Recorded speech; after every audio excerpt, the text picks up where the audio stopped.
In the depths of quantum reality, everything we believe about existence shatters into impossibility.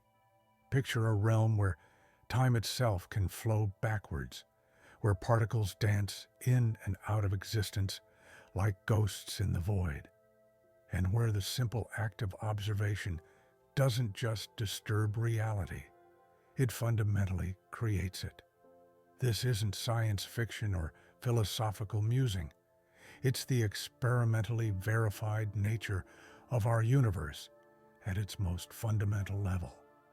At the Quantum Foundation's laboratory in Geneva, Dr. Sophia Keller stands before a peculiar apparatus that seems deceptively simple, a series of delicate silver mirrors arranged in a precise geometric pattern surrounding a chamber cooled to near absolute zero. What we're about to witness, she explains, adjusting a dial with careful precision, challenges everything we think we know about the nature of reality itself. The experiment that unfolds seems to defy logic. Single particles of light passing through the apparatus appear to make decisions about their path before the experimental setup is even chosen. It's as if these quantum entities aren't just ignoring our classical laws of cause and effect, they're mocking them. The implications are staggering, notes Dr. Marcus Zhang at the Institute for Advanced Quantum Studies in Singapore. We're not just saying that quantum particles can exist in multiple states simultaneously. We're discovering that our very notion of existence itself may be fundamentally flawed. The quantum world suggests that reality isn't what exists when we're not looking, but rather what emerges when we do look. This reality-bending principle first emerged through groundbreaking experiments at the Copernicus Quantum Center in Warsaw, where Dr. Elena Novak demonstrated that even large molecules, assemblies of thousands of atoms, could exist in multiple places simultaneously. Using a sophisticated quantum interferometer, her team showed that these molecules would take multiple paths through their experimental apparatus at once, only choosing a single definite path when measured. What makes these findings so profound, explains Dr. James Harrison of the Melbourne Institute for Theoretical Physics, is that they don't just challenge our understanding of matter and energy. They force us to question the very nature of consciousness and its role in shaping reality. When we observe a quantum system, are we simply measuring what's there, or are we participating in the creation of reality itself? At the newly established Quantum Reality Institute in Vancouver, Dr. Maya Patel takes this question even further. Her team has developed what they call the quantum observer paradox, a sophisticated experimental setup that seems to suggest that different observers can experience literally different realities, both equally valid from their respective perspectives. It's not just that quantum mechanics is strange, Patel argues. It's that the strangeness goes deeper than anyone imagined. We're finding that reality itself might be more like a conversation between consciousness and possibility than a fixed, objective thing. This departure from our comfortable classical world reaches its peak in the phenomenon of quantum entanglement, what Dr. Alexander Volkov at the Siberian Institute for Advanced Physics calls the ghost dance of reality. His recent experiments show particles maintaining instantaneous connections across vast distances, suggesting that space itself might be an illusion, a convenient fiction our minds create to make sense of a fundamentally interconnected quantum reality. As we delve deeper into these quantum mysteries, we'll encounter phenomena that make these initial paradoxes seem tame, by comparison. From quantum tunneling, where particles pass through seemingly impenetrable barriers, to quantum superposition, where objects exist in multiple states simultaneously, to the possibility that consciousness itself might be a quantum phenomenon. We're about to embark on a journey that will challenge everything we think we know about the nature of existence. The most remarkable thing, concludes Dr. Keller, adjusting her apparatus for another mind-bending demonstration, isn't just that quantum physics defies common sense. It's that it works with unprecedented accuracy. Every device in your smartphone, every laser in our medical equipment, every computer in our modern world relies on these bizarre quantum principles. Reality might not be what we think it is, but understanding its true quantum nature has given us unprecedented power to shape our world. This is just the beginning of our journey into the quantum realm, where we'll discover that the fabric of reality is far stranger, far more mysterious, and far more fascinating than anyone ever imagined. At the heart of quantum physics lies a history of upheaval and revolution that began in the most unexpected places. In the late 19th century, within the gaslit laboratories of Imperial Vienna, Dr. Friedrich Bernstein encountered something that would shake the foundations of classical physics. Working late one winter evening in 1894, he noticed that heated metal objects didn't behave as the well-established laws of physics predicted. The classical theories were elegant, precise, and completely wrong, explains Dr. Amara Patel, historian of science at the Institute for Quantum Heritage in Bangalore. According to these theories, a heated object should have emitted infinite energy at high frequencies, what we now call the ultraviolet catastrophe. The fact that this didn't happen in reality was more than just a minor discrepancy. It was the first crack in the edifice of classical physics. This period of growing uncertainty coincided with equally troubling observations at the Royal Physics Laboratory in Edinburgh. Dr. Thomas Blackwood, using newly developed spectroscopic equipment, found that atoms only absorbed and emitted light at specific frequencies, a phenomenon that defied classical explanations. The atomic world, notes his great-granddaughter and current institute director, Dr. Emma Blackwood, seemed to follow its own rulebook, one that contradicted everything physicists thought they knew. The crisis deepened at the 1900 International Congress of Physics in Berlin, where Dr. Wilhelm Reinhardt presented his famous cavity radiation paper. Dr. Lucas Chen of the Berkeley Historical Institute describes the atmosphere. Imagine being in a room full of the world's leading physicists, watching as someone mathematically proves that your entire understanding of reality must be fundamentally wrong. The tension was palpable. This period of turmoil gave birth to what Dr. Isabella Martinez of the Institute for Theoretical Foundations calls the quantum underground, a loose network of physicists who began exploring radical alternatives to classical physics. They met in cafes, exchanged coded letters, and conducted secret experiments, Martinez explains. Many were afraid to publicly challenge the classical orthodoxy, but they knew something revolutionary was coming. At the Mediterranean Institute for Advanced Studies, Dr. Camila Rodriguez made the first breakthrough. Working with primitive vacuum tubes and photographic plates, she documented patterns that couldn't be explained by any classical theory.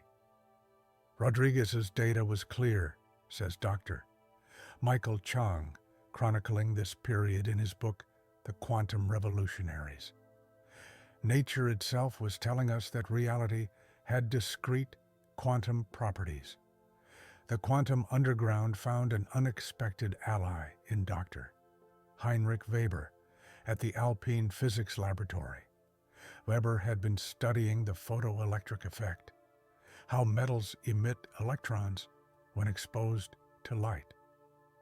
Classical physics predicted that increasing the light's intensity should increase the energy of the emitted electrons. Instead, Weber found something bizarre. The electron energy depended only on the light's color, not its intensity. Weber's discovery was like finding a puzzle piece that didn't fit anywhere in the classical picture, explains Dr. Yuki Tanaka, current director of the Quantum Archives at Tokyo University. But it fit perfectly with the emerging quantum theory. Nature was discrete, quantized, fundamentally digital rather than analog. The resistance to these ideas was immediate and fierce. At the prestigious Kaiser Wilhelm Institute, Dr. Gustav Hoffmann publicly declared that accepting quantum theory would be surrendering to mathematical mysticism. Dr. Rania Hassan, who has extensively studied the historical records of this period, notes, "The old guard saw quantum theory as a threat not just to physics, but to the very idea of rational scientific understanding. Yet the evidence continued to mount. At the newly established Quantum Research Center in Copenhagen, Dr. Lars Nielsen demonstrated that electrons orbiting atoms could only exist at specific energy levels, another impossibility according to classical physics. Nielsen's results were the final nail in the coffin of classical theory, says Dr. David Chen of the Historical Physics Project.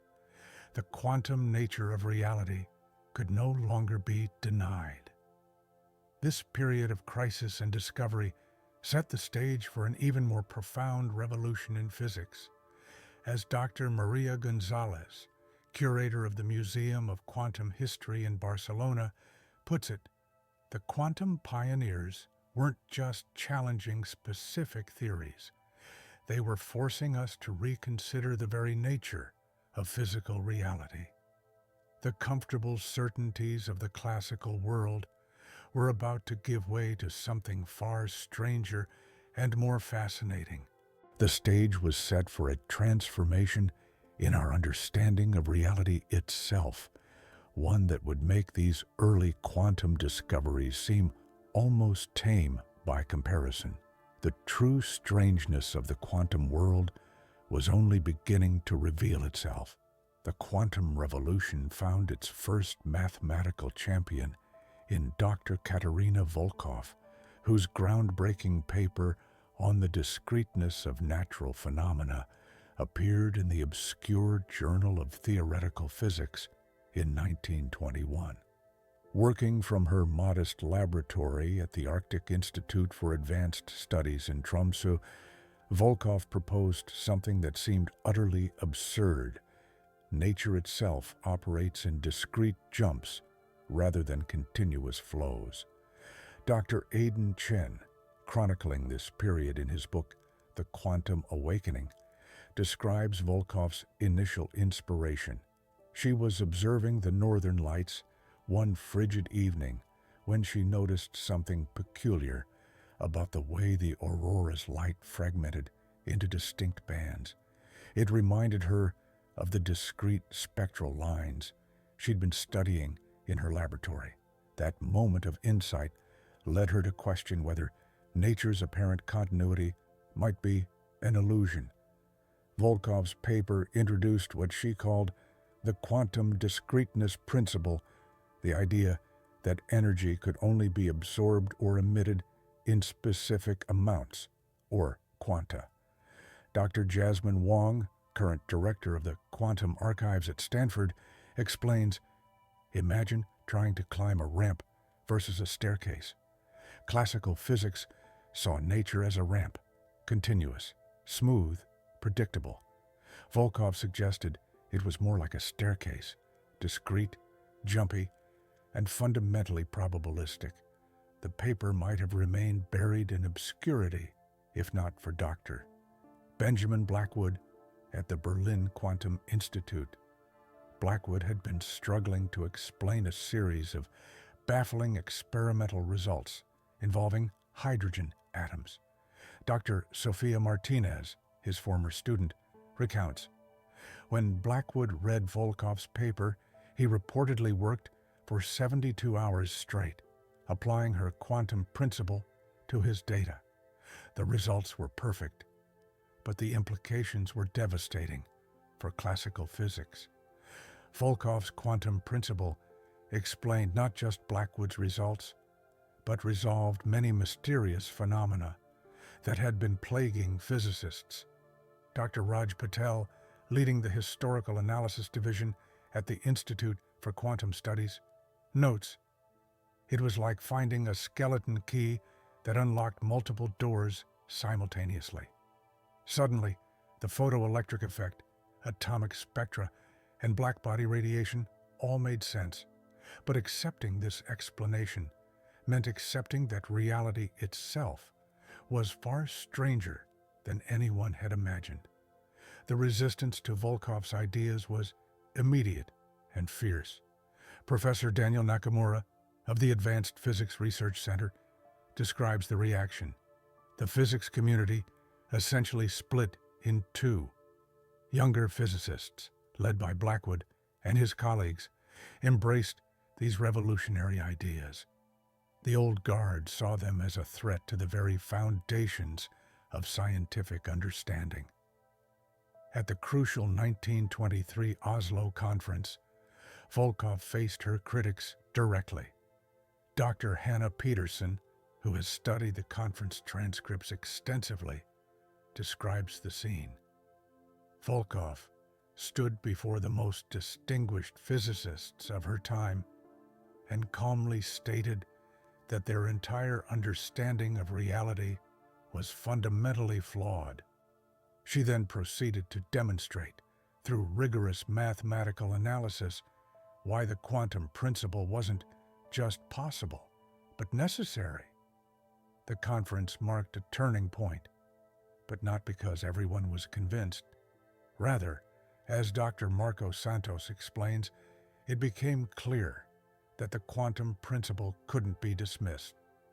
The experimental evidence was too strong, the mathematical framework too elegant. The question was no longer whether Volkov was right, but what her ideas meant for our understanding of reality. The implications of Volkov's work extended far beyond physics. Dr. Olivia Chen notes, she wasn't just proposing a new theory. She was suggesting that the very nature of reality was different from what we had assumed. If energy comes in discrete packets, if nature makes jumps, what does that mean for causality, for determinism, for our basic understanding of cause and effect? Perhaps most significantly, Volkov's work suggested that the apparent unpredictability of quantum phenomena wasn't due to our ignorance or imperfect measurements, but was a fundamental feature of reality itself. Professor Leah Friedman explains, this was the truly revolutionary aspect of her work. She showed that the quantum world isn't just stranger than we had imagined. It's stranger than we can imagine. As Volkov's ideas gained acceptance, they opened the door to even more radical proposals about the nature of reality. The quantum revolution she initiated would soon challenge not just our understanding of physics, but our very conception of what constitutes reality itself. The discrete, probabilistic nature of the quantum world would prove to be just the first of many mind-bending revelations to come. The quantum strangeness was about to get even stranger as researchers began exploring the implications of Volkov's work in ways that would make these initial discoveries seem almost conventional by comparison. A new generation of physicists was about to push the boundaries of quantum understanding even further, revealing aspects of reality that would challenge our most basic assumptions about the nature of existence itself. Building on Volkoff's revolutionary insights, a new generation of physicists began uncovering the fundamental building blocks of quantum reality. At the forefront of this effort was Dr. Imran Malik at the Desert Quantum Institute in Dubai, who in 1924 proposed what became known as the probability wave paradigm, the radical idea that quantum objects exist as waves of possibility until measured. The probability wave paradigm wasn't just another scientific theory, explains Dr. Luna Chen of the Institute for Advanced Quantum Studies in Singapore. It was a completely new way of thinking about physical reality.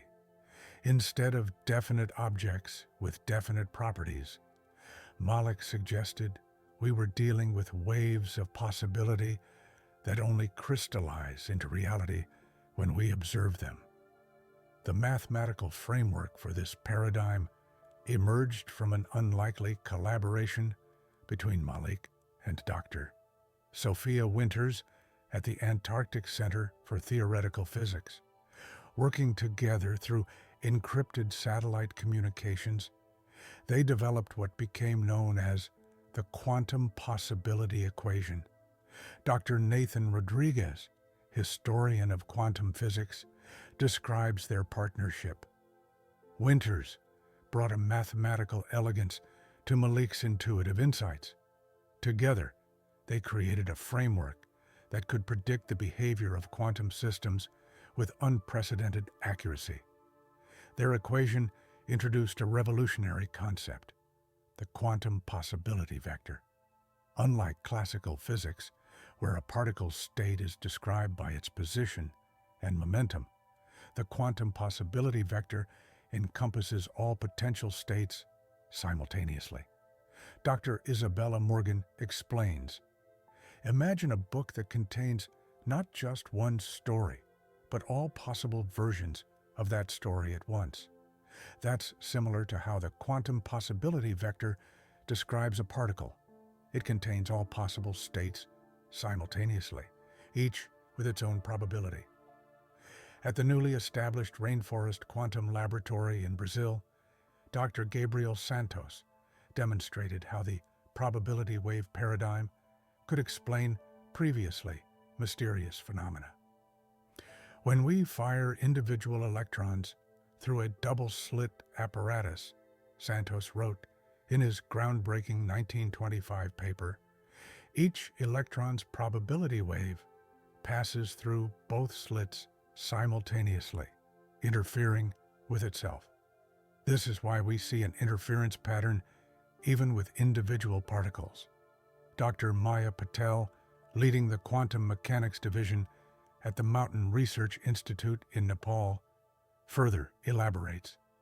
What makes this paradigm so mind-bending is that these probability waves are real physical entities. They evolve and interact according to precise mathematical laws, yet they represent possibilities rather than actualities. Reality itself seems to exist in a limbo state of potential until observed. The probability wave paradigm led to what Dr. Alexander Ivanov calls the quantum uncertainty revolution. Working at the Arctic Circle Quantum Research Center, Ivanov demonstrated that this fundamental wave-like nature of quantum objects makes it impossible to simultaneously know certain pairs of properties with arbitrary precision. It's not about measurement limitations, Ivanov emphasizes. The uncertainty is built into the fabric of reality itself. This theoretical framework received dramatic confirmation through experiments conducted by Dr. Fatima al-Rashid at the Desert Quantum Laboratory in Oman. Using a newly developed technique called quantum state holography, Al-Rashid showed that particles really do exist in multiple states simultaneously until measured. Our results weren't just consistent with the probability wave paradigm, Al-Rashid notes. They were impossible to explain any other way. The mathematical beauty of the quantum possibility equation belied its philosophical strangeness. Dr. Zara Kumar of the Quantum Philosophy Institute points out, the equation itself is deterministic. It tells us exactly how probability waves evolve over time. But when we measure the system, we get random results. This combination of perfect predictability and fundamental randomness is one of the deepest puzzles in quantum mechanics. Perhaps most surprisingly, the probability wave paradigm suggested that empty space isn't really empty. Dr. Wei Chen explains. According to these equations, even vacuum is filled with fluctuating probability waves. This leads to phenomena like virtual particles popping in and out of existence, something that sounds like science fiction but has been experimentally verified.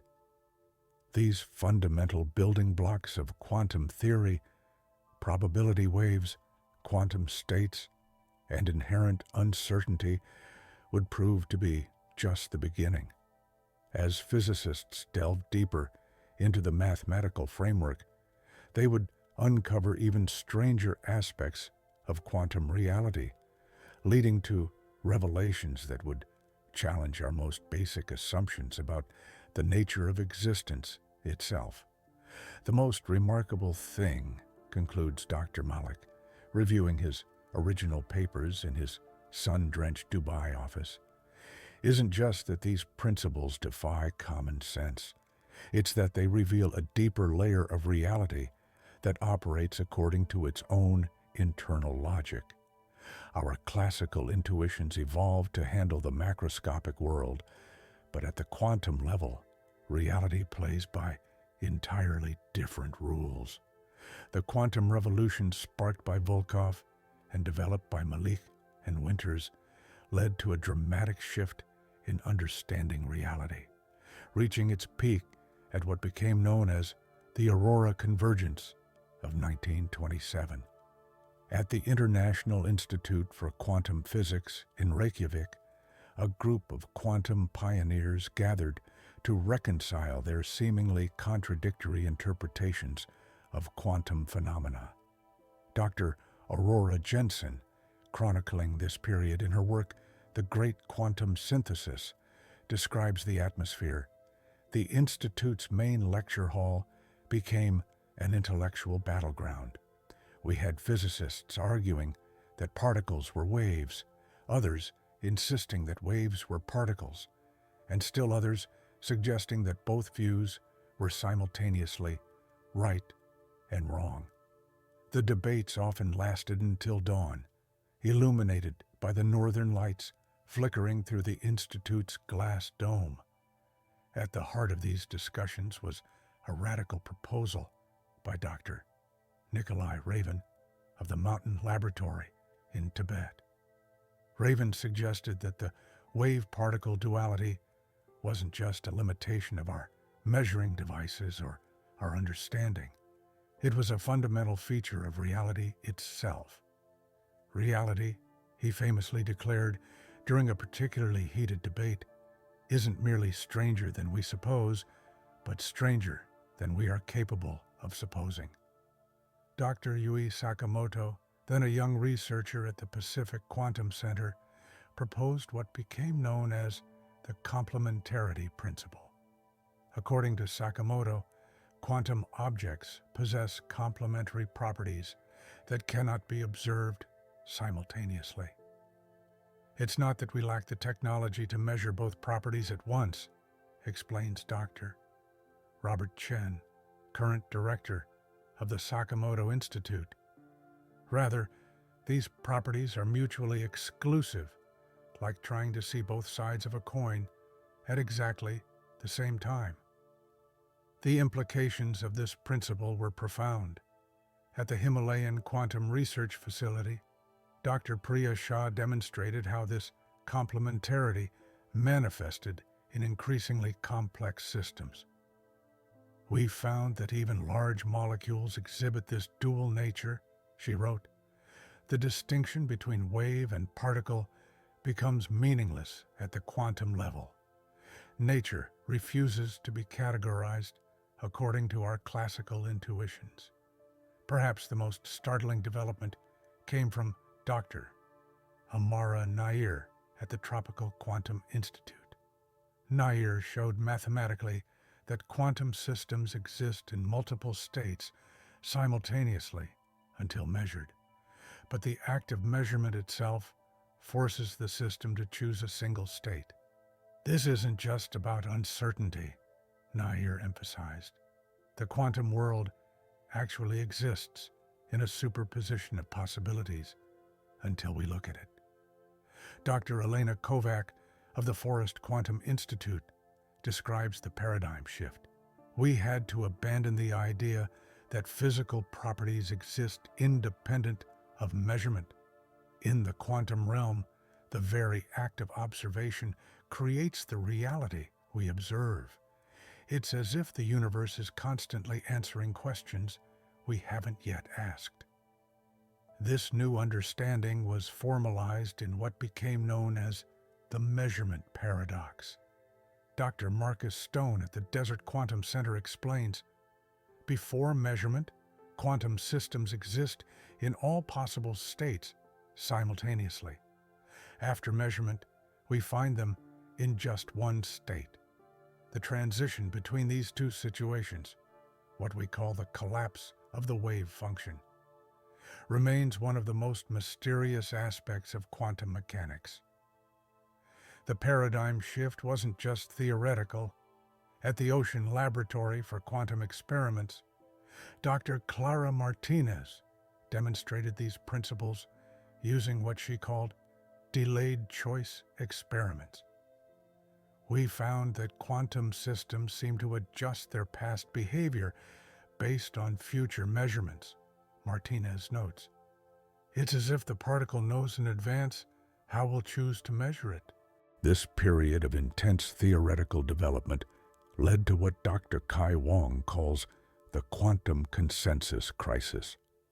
Speaking from his office at the Mountain Institute for Quantum Studies, Wong explains, "We had equations that worked perfectly, better than any theory in the history of physics, but we couldn't agree on what these equations were telling us about the nature of reality." The emerging quantum paradigm suggested that reality itself might be fundamentally different from our everyday experience.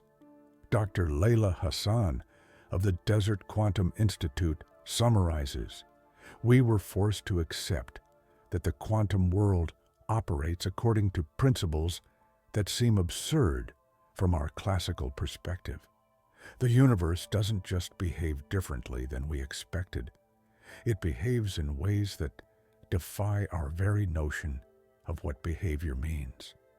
This radical shift in understanding would open the door to even more mind-bending possibilities, leading physicists to question not just the nature of reality, but the role of consciousness, the flow of time, and the very meaning of existence itself. The quantum paradigm had transformed physics from a study of objective reality into an exploration of the fundamental relationship between observer and observed, setting the stage for even more profound discoveries to come.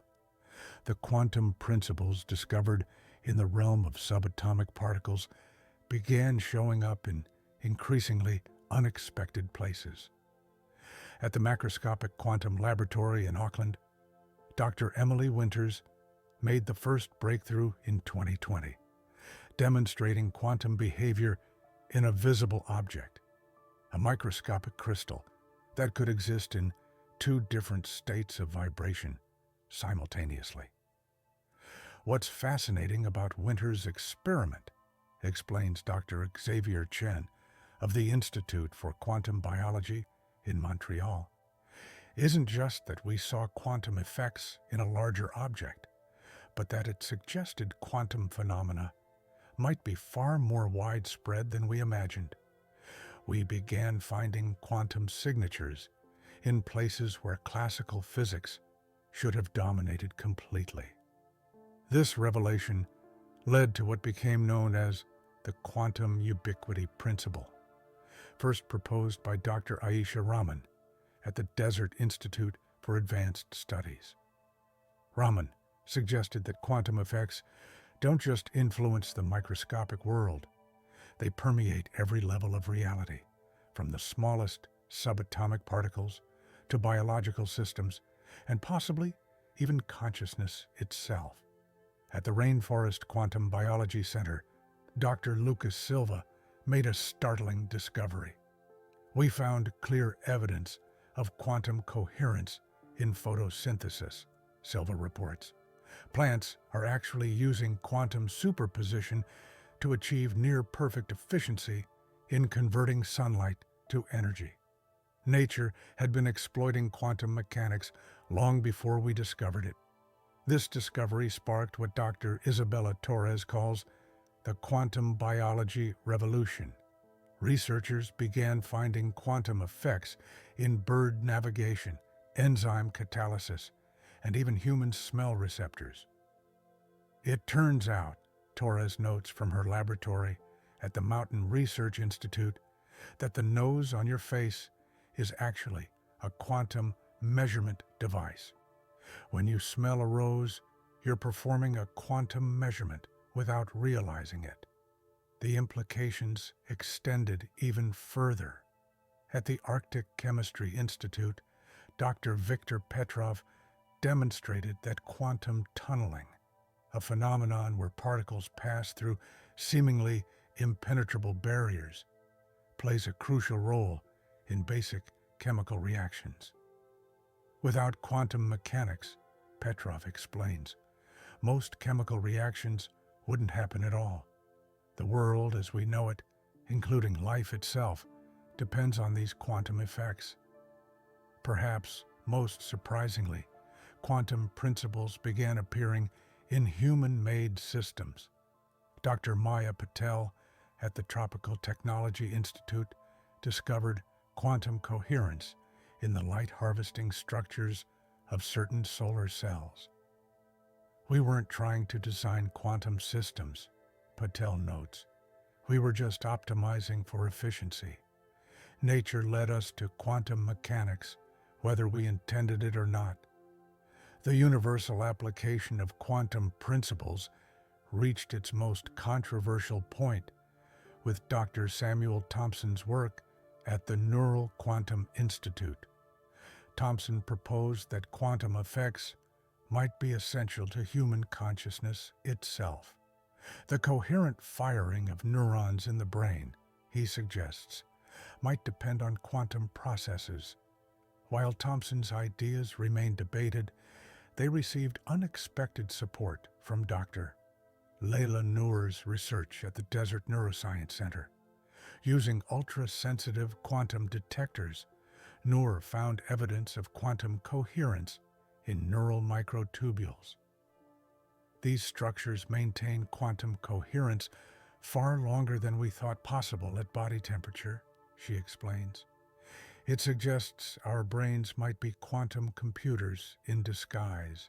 The universality of quantum effects even extended to the world of finance.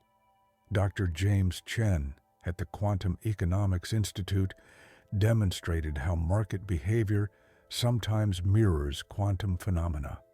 The uncertainty in financial markets, Chen argues, isn't just about lack of information, it's fundamentally quantum in nature. The act of observation, making a trade, actually affects the market's behavior. Dr. Sophia Zhang at the Pacific Quantum Research Center takes this idea even further. We're finding that quantum principles like superposition and entanglement aren't just features of the microscopic world. They're fundamental aspects of reality that manifest at all scales. We just haven't been looking for them in the right ways. The realization that quantum effects are universal has profound implications for our understanding of reality. It's not just that quantum mechanics describe some strange, remote corner of the universe, explains Dr. Kai Yamamoto of the Quantum Foundations Institute. Rather, the classical, predictable world we think we inhabit is actually an approximation, a special case of a fundamentally quantum reality.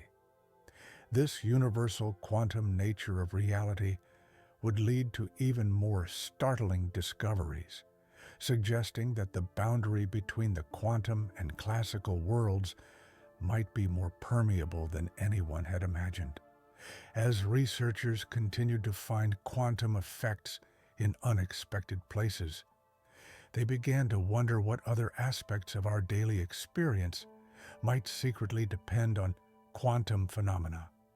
The most dramatic demonstration of quantum reality came from an unexpected source, the Quantum Visualization Laboratory in Nepal, where Dr. Anita Sharma developed what she called the quantum state visualizer.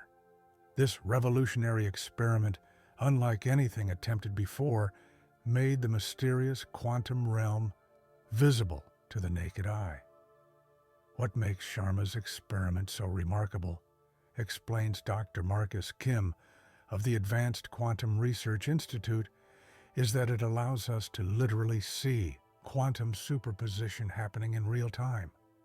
Previous experiments gave us indirect evidence, but this was like catching reality in the act of being uncertain.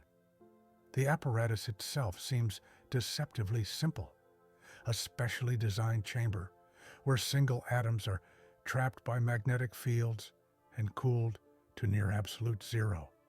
What makes it revolutionary is the novel detection system that Sharma developed. Dr. Wei Chen, who helped design the apparatus, describes it. We created what we call a quantum amplifier, a device that magnifies quantum effects to macroscopic scales without causing wave function collapse. The results were astounding when observers looked into the chamber through a specially designed viewport. They could see a glowing particle that appeared to occupy multiple positions simultaneously. The first time we saw it, recalls Dr. Elena Costa, a member of Sharma's team, there was complete silence in the lab. We were watching something that classical physics said was impossible. A single object existing in multiple places at once. But the experiment's most mind-bending aspect came when Sharma's team introduced what they called the temporal choice modification. Dr. Sarah Peterson, who led this phase of the research, explains, "We added a second detection system that could be activated after the particle had already decided which path to take. Incredibly, the particle's past behavior seemed to change based on our future decision to measure it." At the Desert Quantum Institute in Morocco, Dr. Karim Hassan replicated and extended Sharma's experiment. "We modified the apparatus to handle multiple particles simultaneously," Hassan explains. "What we saw defied all classical explanation. Particles that had never interacted showing perfect correlations in their behavior, as if they were somehow instantaneously communicating across space.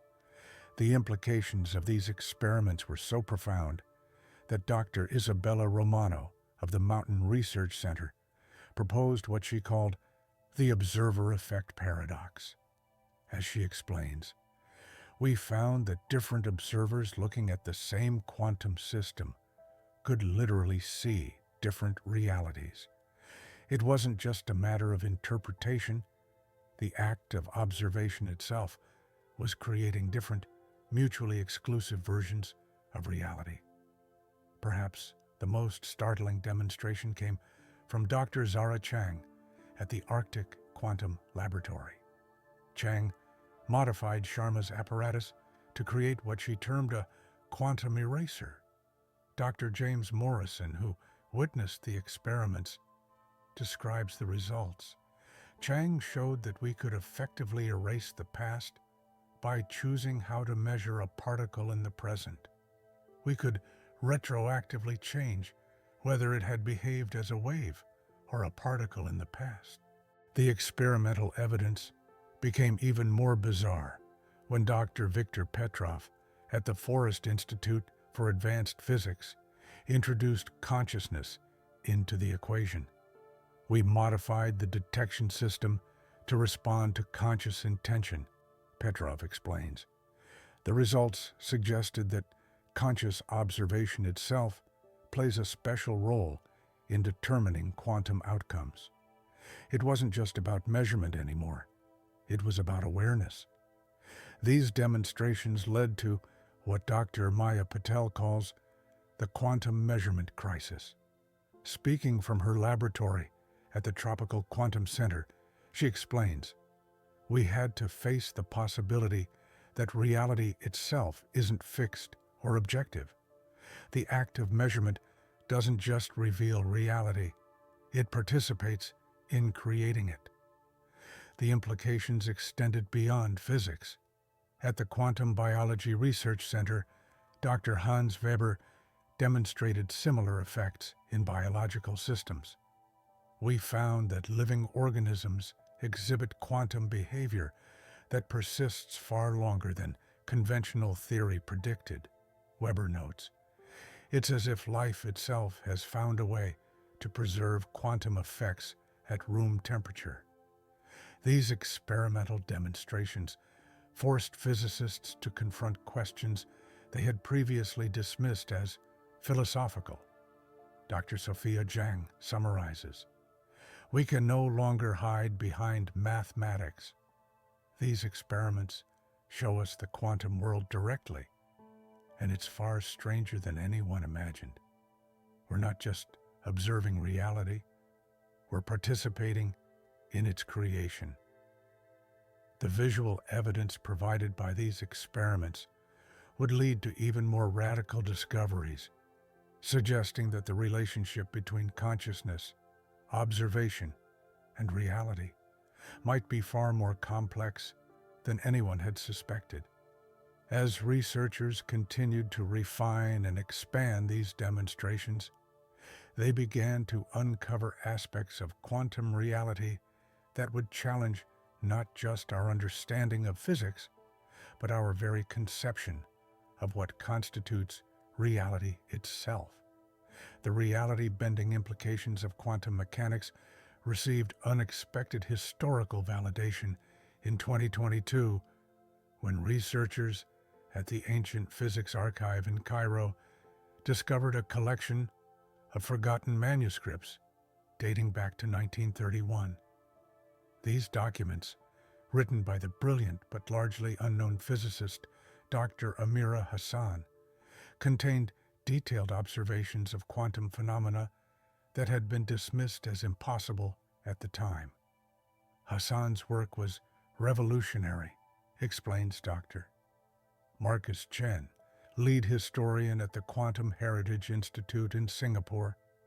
Using remarkably simple equipment, she documented quantum interference patterns in ways that wouldn't be replicated until decades later. But the scientific community wasn't ready for her insights, and her work was filed away and forgotten.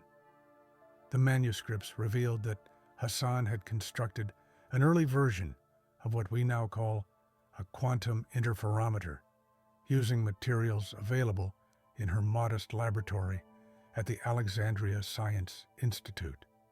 Dr. Elena Rodriguez, who led the effort to reconstruct Hassan's apparatus, describes the achievement. With just glass plates, photographic emulsions, and a modified radio tube, she created a device that could detect quantum behavior. The ingenuity is breathtaking, But Hassan's most significant discovery came through what she called her temporal resonance experiments. Dr. James Wong of the Historical Physics Laboratory explains, she noticed that quantum particles seem to coordinate their behavior across time itself. She wrote about echoes from the future influencing particle behavior in the present, an observation that wouldn't be confirmed until the delayed choice experiments of the 21st century. The validation of Hassan's work led researchers to re-examine other historical observations that had been dismissed as impossible. At the archives of the Siberian Academy of Sciences, Dr. Svetlana Ivanova discovered notebooks belonging to Dr. Viktor Sokolov, dating from 1944. Sokolov had documented quantum entanglement effects in chemical reactions, Ivanova notes. He called it synchronized state transmission, but he was describing quantum entanglement decades before it was officially recognized. Perhaps most remarkably, researchers at the Mountain Quantum Research Center found ancient texts suggesting that Buddhist monks had empirically observed quantum effects during deep meditation practices. Dr. Tenzin Thubten, who studied these texts, explains, these writings describe experiences that align perfectly with quantum superposition and observer effects. The monks weren't using our modern scientific language, but they were clearly documenting quantum phenomena. The historical validation extended to the field of biology. Dr. Sarah Blackwood's team at the Natural History Institute discovered that in 1897, botanist Dr. Elizabeth Crawford had recorded unexplainable simultaneous state behaviors in plant photosynthesis. Crawford's observations, Blackwood notes, precisely match what we now know about quantum coherence in photosynthesis.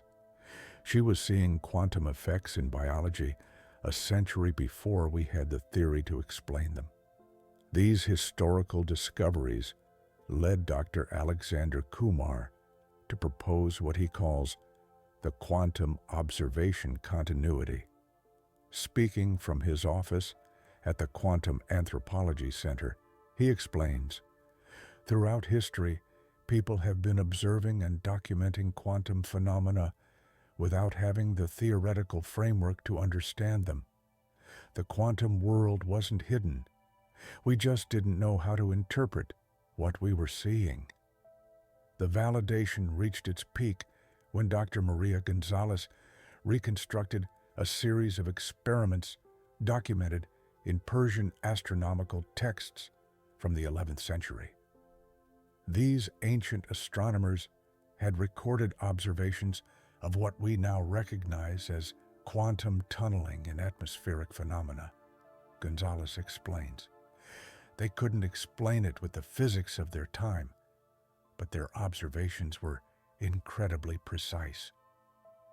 At the Ancient Technology Institute in Peru, Dr. Isabella Santos discovered evidence that pre-Columbian civilizations had developed devices that inadvertently amplified quantum effects. These artifacts, Santos notes, show a sophisticated understanding of phenomena that we're only now beginning to explain with quantum mechanics. They may not have had our theoretical framework, but they were clearly interacting with quantum reality. This historical validation forced physicists to confront an uncomfortable truth. Quantum phenomena hadn't been discovered in the 20th century. They had been observed throughout history, but dismissed as impossible or inexplicable. Dr. Yuki Tanaka summarizes, what we call the quantum revolution wasn't so much a discovery of new phenomena as it was a fundamental shift in our willingness to accept what people had been observing all along. The historical evidence suggested that quantum effects weren't just a microscopic curiosity, but a fundamental aspect of reality that humans had been encountering and documenting throughout history. This realization would lead to even more profound questions about the nature of observation, consciousness, and reality itself. The quest to understand quantum patterns led to a breakthrough at the Pattern Recognition Laboratory in Geneva, where Dr. Nadia Reyes and her team developed what they called the quantum signature detector.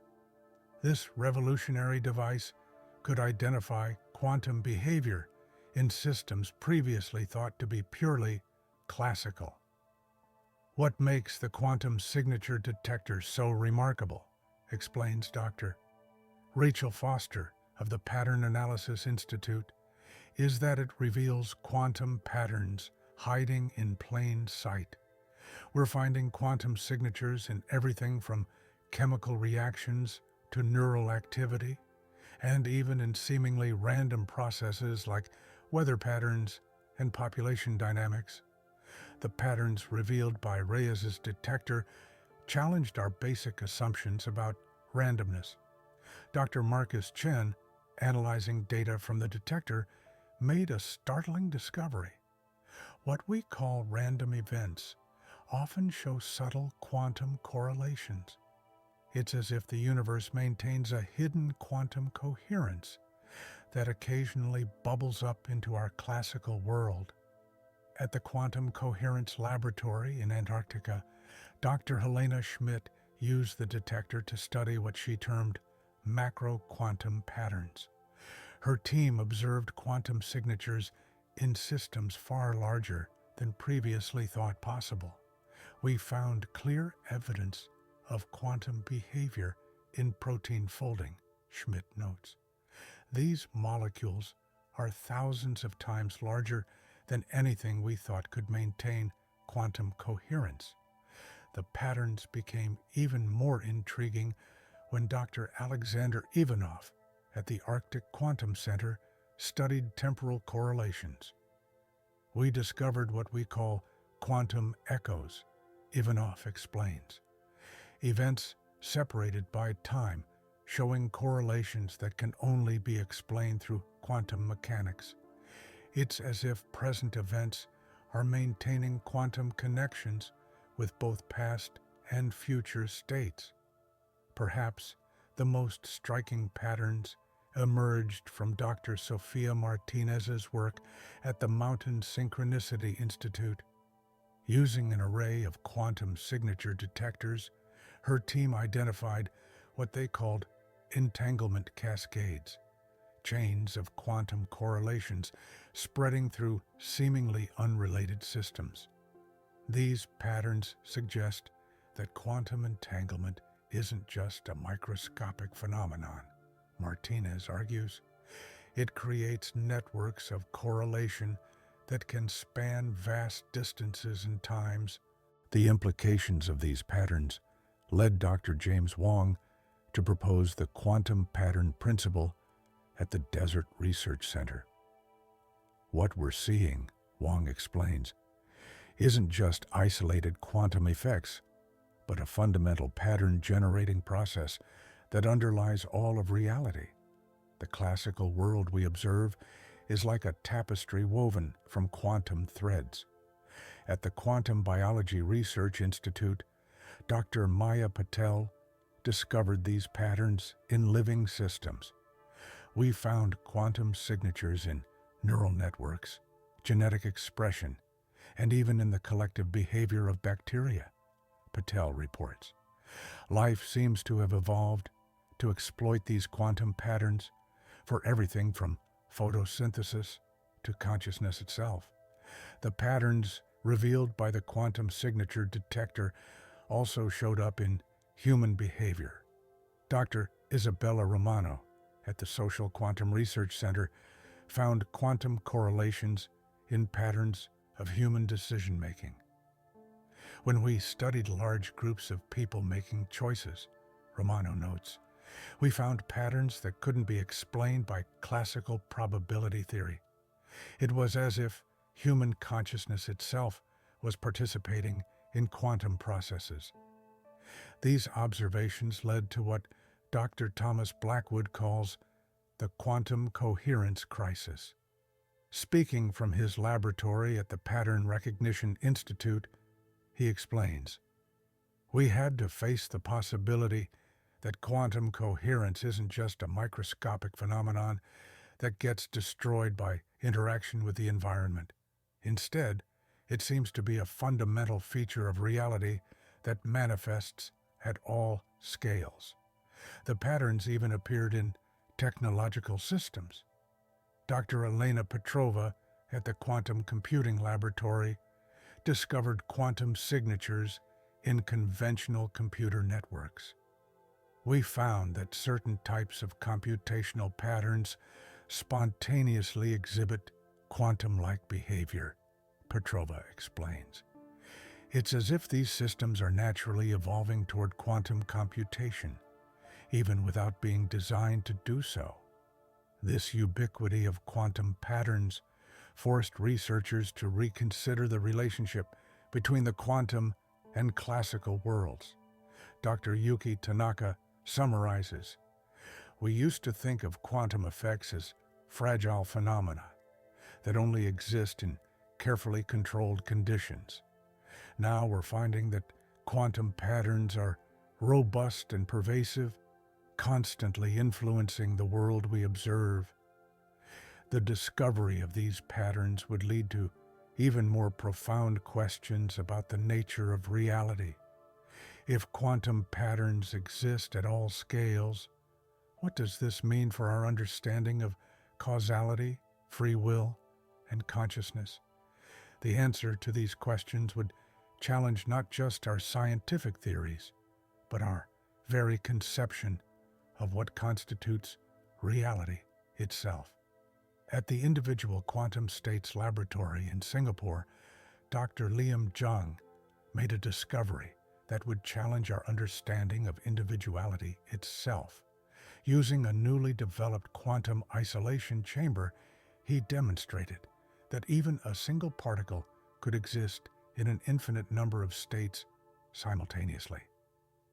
What makes Zhang's discovery so profound, explains Dr. Mira Chen of the Quantum Entity Research Institute, is that it shows how the concept of individual breaks down at the quantum level.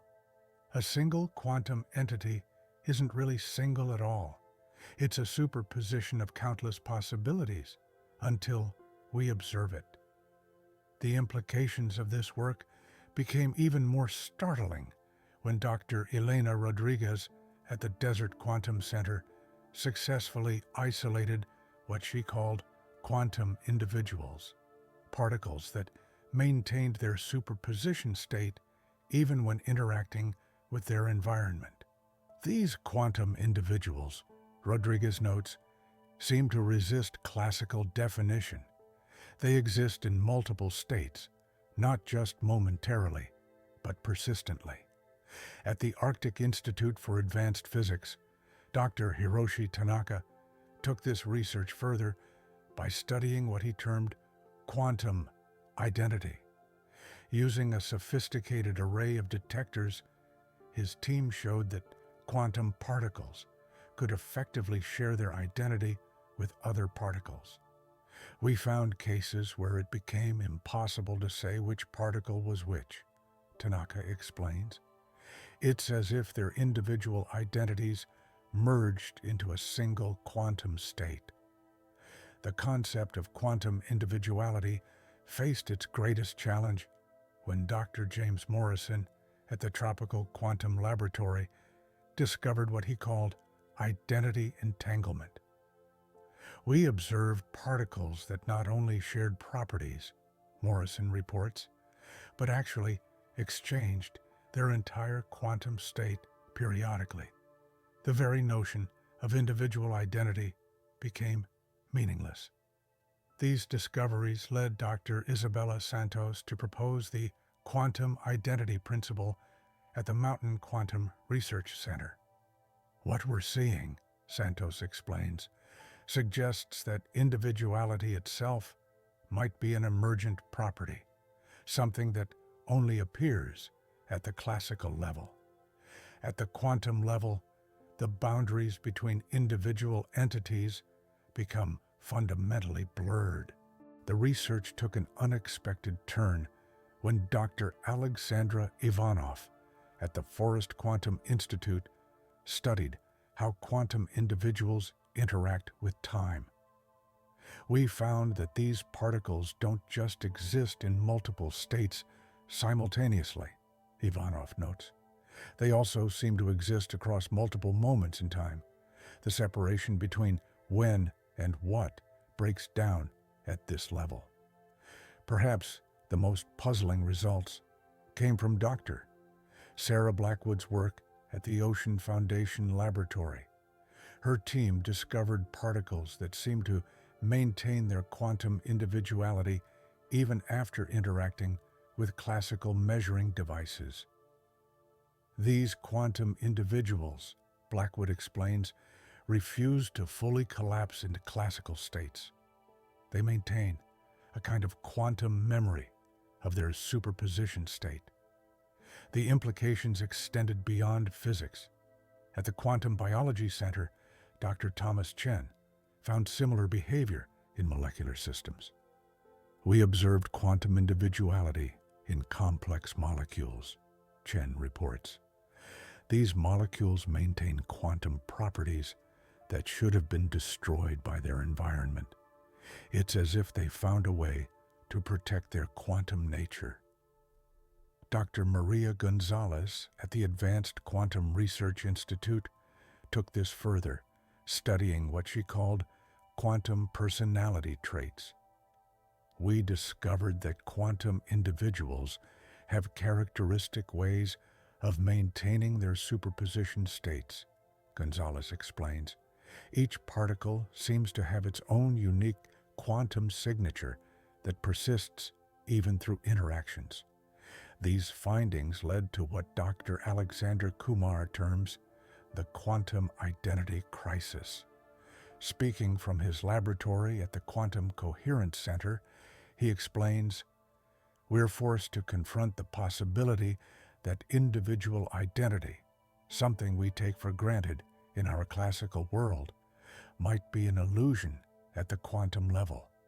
The boundaries between self and other, between one and many, become fundamentally ambiguous."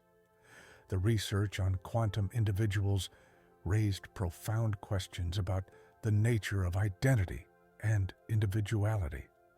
Dr. Rachel Foster summarizes, "If even the most basic particles can't be said to have definite individual identities, what does this mean for our understanding of larger systems? What does it mean for our concept of self and consciousness?" These questions would lead researchers to explore even deeper aspects of quantum reality, suggesting that the relationship between identity, consciousness, and quantum mechanics might be far more intricate than anyone had imagined.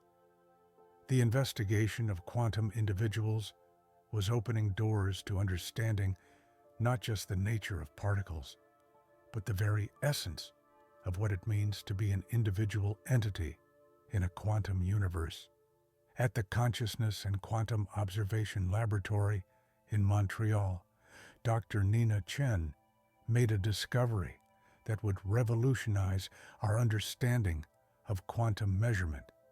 Using a novel consciousness detector, a device that could measure the subtle quantum effects of conscious attention, she demonstrated that different levels of conscious awareness produced distinctly different effects on quantum systems. What's revolutionary about Chen's work, explains Dr. Marcus Wong of the Observer Effects Institute, isn't just that consciousness affects quantum measurements. We already suspected that. It's that she showed different types of consciousness produce different quantum effects. A meditating observer creates different patterns than a distracted one. The implications became even more profound when Dr. Sophia Keller at the Desert Quantum Research Center expanded these experiments to include multiple observers. We found what we call consciousness interference patterns, Patel notes. When multiple observers focus on the same quantum system, their conscious observations interfere with each other like waves in a pond. At the Mountain Institute for Advanced Physics, Dr. Jean-Paul Dubois discovered what he termed delayed consciousness effects. His team showed that the impact of conscious observation could extend backward in time. The startling thing, Dubois explains, was that the quantum system seemed to respond to an observation before the observer decided to make it. It's as if consciousness doesn't just affect the present, but reaches into the past. These findings led Dr. Isabella Romano to propose the conscious quantum feedback loop theory at the Forest Quantum Center. Consciousness doesn't just collapse the wave function, Romano argues. It enters into a dynamic relationship with quantum systems, creating a feedback loop where observation and reality continuously influence each other. The research took an unexpected turn when Dr. Alexander Volkov at the Arctic Consciousness Laboratory studied what he called quantum observation cascades. We discovered that when one observer affects a quantum system, Volkov reports, it changes how subsequent observers interact with that system. It's as if the first observation leaves a kind of quantum fingerprint that influences all future observations. Perhaps the most startling results came from Dr. Sarah Martinez's work at the Tropical Quantum Consciousness Center. Her team found evidence that quantum systems retain a memory of previous observations. These systems, Martinez explains, behave differently based on their history of being observed. It suggests that observation doesn't just affect the present state of a system, but permanently alters its quantum nature. At the Quantum Biology Institute, Dr. James Chen discovered similar effects in living systems. We found that conscious observation affects quantum coherence in biological molecules, Chen notes. The mere act of consciously observing a protein molecule changes its quantum behavior in ways that unconscious mechanical measurement does not. These discoveries led Dr. Maya Tanaka to propose what she calls the quantum consciousness principle at the Ocean Advanced Research Laboratory. Consciousness isn't just passive observation, Tanaka explains. It's an active participant in quantum reality, helping to shape and define the very nature of what we observe. The implications extended beyond individual consciousness. At the Group Consciousness Research Center, Dr. Elena Petrova studied how collective observation affects quantum systems. We found that groups of observers focusing on the same quantum system could produce effects that were impossible for individual observers, Petrova reports. It suggests that collective consciousness might have unique quantum properties. This research culminated in what Dr. Thomas Blackwood calls the observer entanglement paradox. Speaking from his laboratory at the Quantum Foundations Institute, he explains, "We've discovered that observers can become quantum mechanically entangled with the systems they observe. The distinction between observer and observed breaks down at a fundamental level." These findings forced researchers to reconsider the role of consciousness in quantum mechanics. Dr. Rachel Foster summarizes, "We can no longer treat consciousness as separate from quantum systems. The act of observation isn't just revealing reality, it's participating in its creation in ways we're only beginning to understand. The study of quantum observation was revealing a universe far stranger than anyone had imagined, one where consciousness and reality were inextricably intertwined at the quantum level. As researchers continued to explore these effects, they began to uncover aspects of quantum reality that would challenge not just our understanding of physics, but our very conception of what it means to be conscious observers in a quantum universe. At the Quantum Foundation's laboratory in Princeton, Dr. Maria Santos unveiled a discovery that would shake the very foundations of quantum mechanics. Using a revolutionary quantum state synthesizer, she demonstrated what she called the principle of quantum inseparability, the idea that no quantum entity can be truly isolated from the rest of the universe. What Santos showed us, explains Dr. James Chen of the Theoretical Physics Institute, is that the quantum world isn't just interconnected, it's fundamentally inseparable. Every particle, every field, every quantum state is intimately linked with every other in ways that defy our classical understanding of separation and distance. The implications of this principle became even more profound when Dr. Elena Kovacs at the Desert Quantum Research Center studied what she termed quantum holism. Her team discovered that quantum systems couldn't be understood by studying their parts individually. Even when we physically separate quantum components, Kovacs notes, they maintain a kind of fundamental unity. The whole is not just more than the sum of its parts. In some sense, there are no truly separate parts at all. At the Mountain Institute for Advanced Physics, Dr. Hiroshi Nakamura extended these findings to what he called temporal inseparability. Using a series of intricate experiments, his team showed that quantum events couldn't be cleanly separated in time. What we found, Nakamura explains, is that quantum processes don't just transcend space. They transcend time itself. Past, present, and future quantum states form an inseparable whole. The research took an unexpected turn when Dr. Thomas Blackwood at the Arctic Quantum Laboratory studied what he called emergent separability. His team discovered that classical separation and individuality emerge from quantum inseparability through a process he termed coherent differentiation. It's not that things are actually separate, Blackwood explains, but rather that separation itself is a kind of illusion that emerges from the underlying quantum unity. Preparing and narrating this theory took us a lot of time, so if you are enjoying it, subscribe to our channel.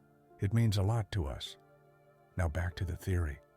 Perhaps the most startling implications came from Dr. Isabella Romano's work at the Forrest Center for Quantum Studies. Her team found evidence that consciousness itself might be intimately connected to quantum inseparability. We discovered that conscious observation doesn't just affect quantum systems, Romano reports. It appears to be one of the ways that the quantum whole differentiates itself into apparently separate classical entities. At the Quantum Biology Institute, Dr. Sarah Foster discovered similar principles operating in living systems. We found that biological processes exploit quantum inseparability, Foster notes. Life doesn't just cope with quantum effects, it depends on this fundamental interconnectedness for its basic functions. These findings led Dr. Marcus Wong to propose what he calls the quantum coherence hierarchy at the Tropical Research Center. What we're discovering, Wong explains, is that reality exists in layers of coherence. The quantum level represents perfect unity, while the classical world we observe represents a kind of partial separation that never completely breaks the underlying quantum connections. The implications extended beyond physics. At the Consciousness Research Institute, Dr. Maya Patel studied how quantum inseparability might relate to human experience. We found that certain states of consciousness seem to access this quantum unity more directly, Patel reports. It suggests that our normal perception of a world of separate objects might be a limited perspective on a much deeper reality. This research culminated in what Dr. Alexander Kumar calls the unity paradox. Speaking from his laboratory at the Quantum Foundations Institute, he explains, "We're faced with a profound puzzle. How does the appearance of separation arise from fundamental inseparability? How does our classical world of distinct objects emerge from a quantum reality that knows no true divisions?" These discoveries were forcing researchers to reconsider not just quantum mechanics, but the very nature of reality itself. Dr. Elena Martinez summarizes, "We're beginning to understand that the quantum world isn't just another layer of reality. It's the fundamental nature of reality itself. The classical world of separate objects and events is more like a surface phenomenon, a kind of persistent illusion arising from deeper quantum unity. This understanding would lead to even more profound questions about the nature of existence, consciousness, and the relationship between the one and the many." As researchers continued to explore these principles, they began to uncover aspects of quantum reality that would challenge not just our scientific theories, but our very conception of what it means to exist in a quantum universe. At the Applied Quantum Research Institute in Santiago, Dr. Carmen Rivera made a breakthrough that brought quantum reality into our everyday world. Using a new type of quantum detector, she called the macroscopic coherence analyzer, she found quantum effects operating in ordinary household objects, from coffee cups to kitchen tables. What makes Rivera's discovery so revolutionary, explains Dr. Marcus Chen of the Everyday Physics Laboratory, is that it shows quantum effects aren't just confined to exotic laboratory conditions. They're happening all around us all the time. We just haven't had the right tools to see them. The implications became clear when Dr. Ricardo Santos at the Mountain Quantum Center studied what he called quantum resonance chains in everyday materials. We found that common objects maintain quantum coherence through complex networks of atomic interactions, Santos notes. Even a simple wooden table is constantly experiencing quantum effects that influence its basic properties. At the Institute for Practical Quantum Studies, Dr. Lisa Wong discovered quantum entanglement operating in unexpected places. We found quantum correlations in everything from the way plants photosynthesize to the way your phone's touchscreen works, Wong explains. Modern technology has inadvertently been exploiting quantum effects we didn't even know existed. These findings led Dr. Alexander Petrov to propose the quantum ubiquity principle at the Arctic Institute for Applied Physics. Quantum mechanics isn't just about subatomic particles, Petrov argues. It's affecting every aspect of our daily lives, from the way our DNA replicates to the way our brains process information. The research took a fascinating turn when Dr. Isabella Romano at the Desert Center for Quantum Biology studied quantum effects in cooking. We discovered that the Maillard reaction, which gives browned food its flavor, involves quantum tunneling, Romano reports. Every time you toast bread or sear a steak, you're actually performing a quantum experiment in your kitchen. Perhaps the most surprising results came from Dr. James Foster's work at the Forest Technology Center. His team found quantum effects operating in common electronic devices. Your LED light bulbs, your semiconductor devices, even your refrigerator magnets. They all work because of quantum mechanics, Foster notes. We've been using quantum effects in our daily lives without realizing it. At the Tropical Institute for Practical Physics, Dr. Elena Nielsen discovered quantum processes in human sensory systems. We found that our sense of smell relies on quantum tunneling, Nielsen explains. When you smell a rose or coffee, you're actually detecting quantum vibrations in molecules. These discoveries led Dr. Sarah Blackwood to propose what she calls the quantum everyday principle at the Mountain Research Center. The classical world we experience, Blackwood explains, isn't separate from the quantum world, it's a manifestation of it. Every ordinary object and event contains countless quantum processes. The implications extended to human biology. At the Quantum Neuroscience Institute, Dr. Yuki Tanaka found quantum effects in neural processes. We discovered quantum coherence in microtubules within brain cells, Tanaka reports. Our very thoughts and consciousness might depend on quantum processes occurring in our brains. This research culminated in what Dr. Thomas Chen calls the quantum reality paradox. Speaking from his laboratory at the Practical Applications Institute, he explains, "We're discovering that the seemingly solid classical world we experience is actually sustained by constant quantum processes. The more we look, the more we find quantum effects everywhere." The investigation of everyday quantum phenomena forced researchers to reconsider their understanding of reality. Dr. Maria Gonzalez summarizes, "We used to think we needed exotic conditions to see quantum effects. Now we're realizing that our everyday world is quantum mechanical. We just couldn't see it before. It's like we've developed new eyes that can see the quantum nature of reality all around us."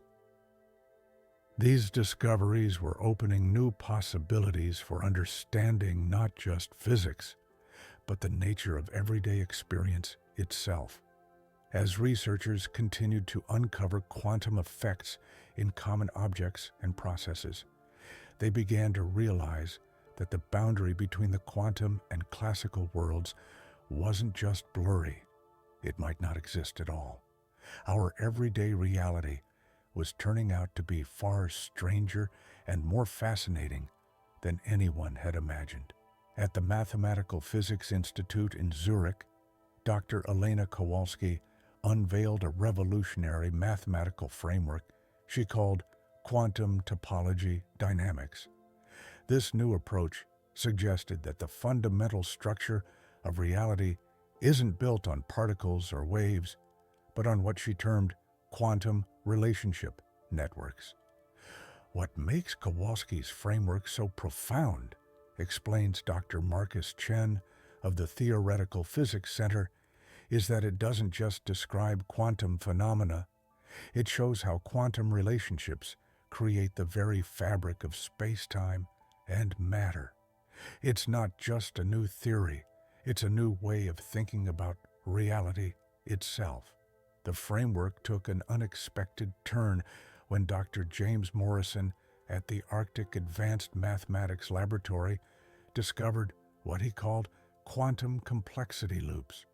These mathematical structures showed how simple quantum relationships could generate increasingly complex patterns.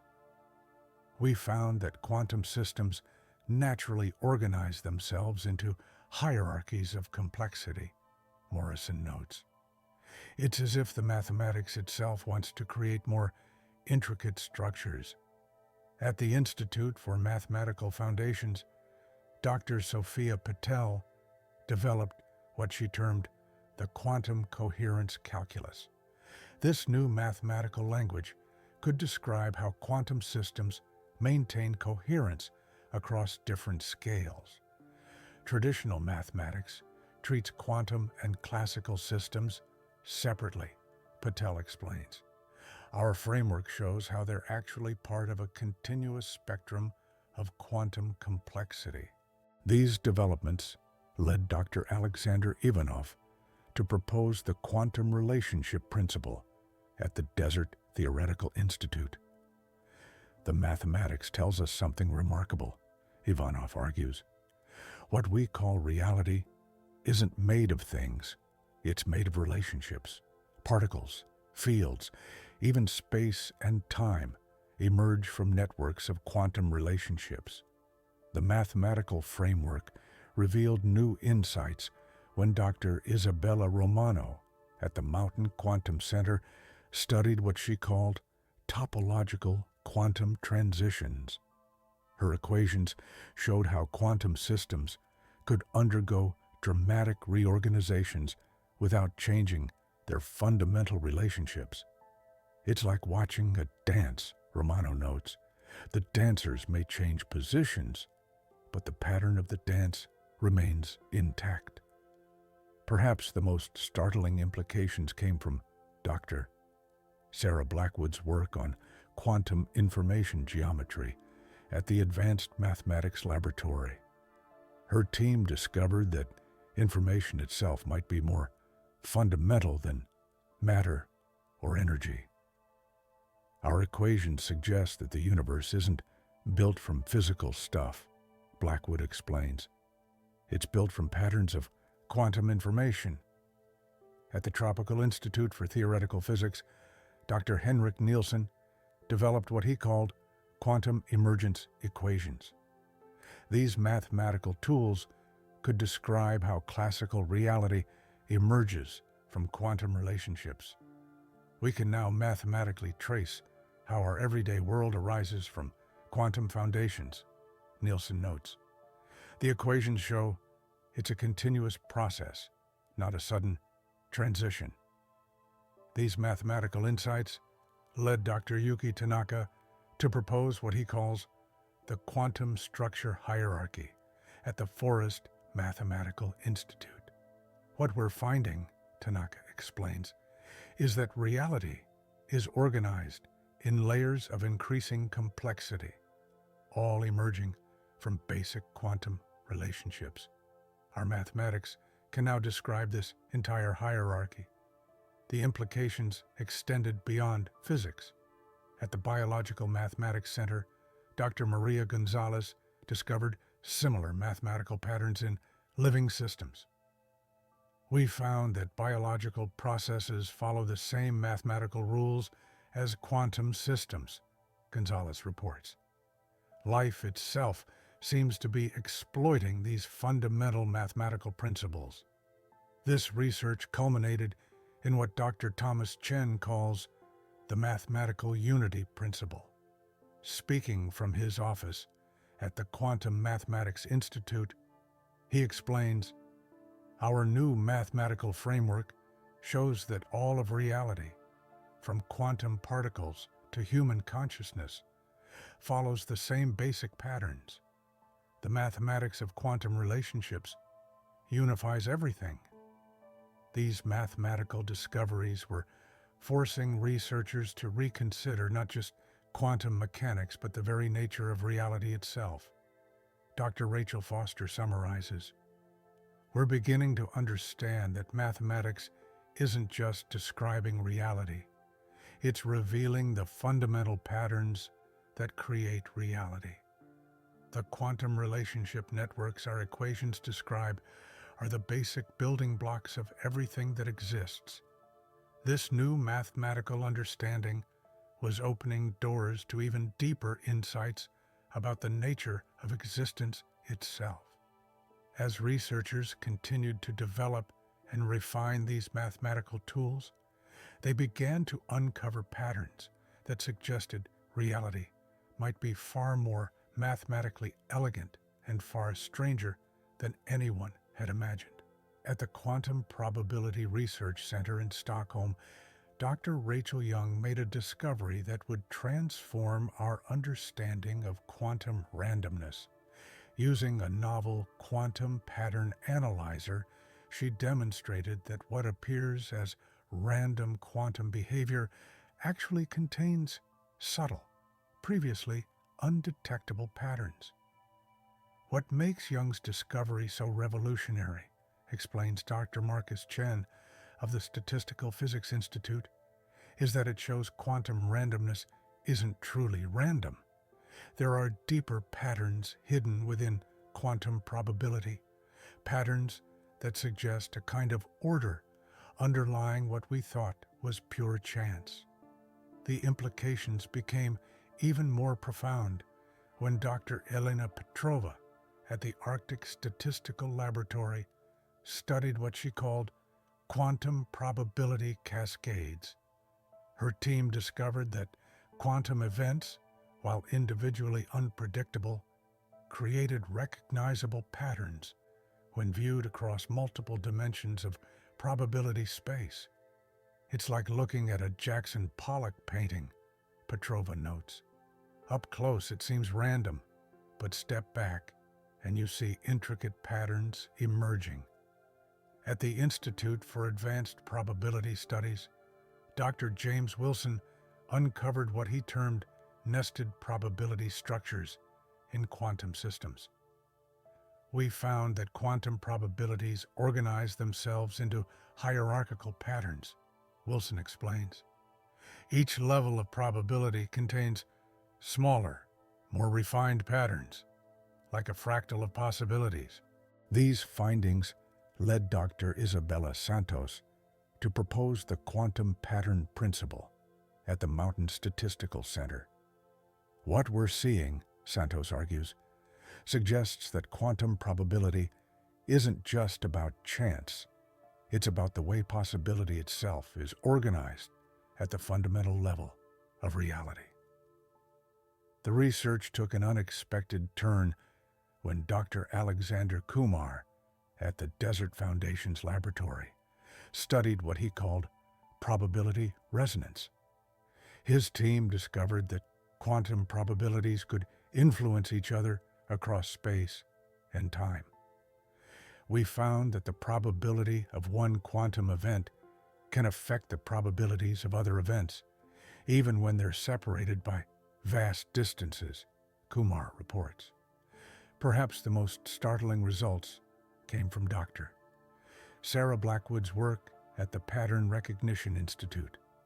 Her team discovered what they called quantum probability memory, the tendency of quantum systems to maintain certain probability patterns over time. These systems, Blackwood explains, seem to remember their probability distributions. It's as if quantum chance has a kind of memory. At the Forest Statistical Research Center, Dr. Henrik Nielsen found evidence of what he termed probability waves, patterns of quantum probability that propagate through space and time. These aren't physical waves, Nielsen notes. They're waves of possibility, carrying patterns of potential outcomes across the quantum landscape. These discoveries led Dr. Maya Patel to propose what she calls the quantum probability hierarchy at the Tropical Research Center. What we're discovering, Patel explains, is that quantum probability has structure. It's not just random noise. It's a complex system of interconnected patterns that shape the way reality unfolds. The implications extended beyond physics. At the Biological Probability Institute, Dr. Thomas Chen found similar probability patterns in living systems. We discovered that biological processes exploit these quantum probability structures, Chen reports. Life itself seems to have evolved to take advantage of these deeper patterns in quantum randomness. This research culminated in what Dr. Maria Gonzalez calls the probability pattern paradox. Speaking from her laboratory at the Statistical Mechanics Institute, she explains, "We're faced with a profound puzzle.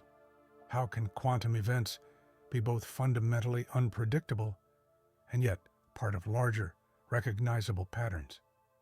It suggests that our very concept of randomness needs to be revised." These findings were forcing researchers to reconsider not just quantum probability, but the nature of chance and determinism itself. Dr. Yuki Tanaka summarizes, "We're beginning to understand that quantum probability isn't about lack of order.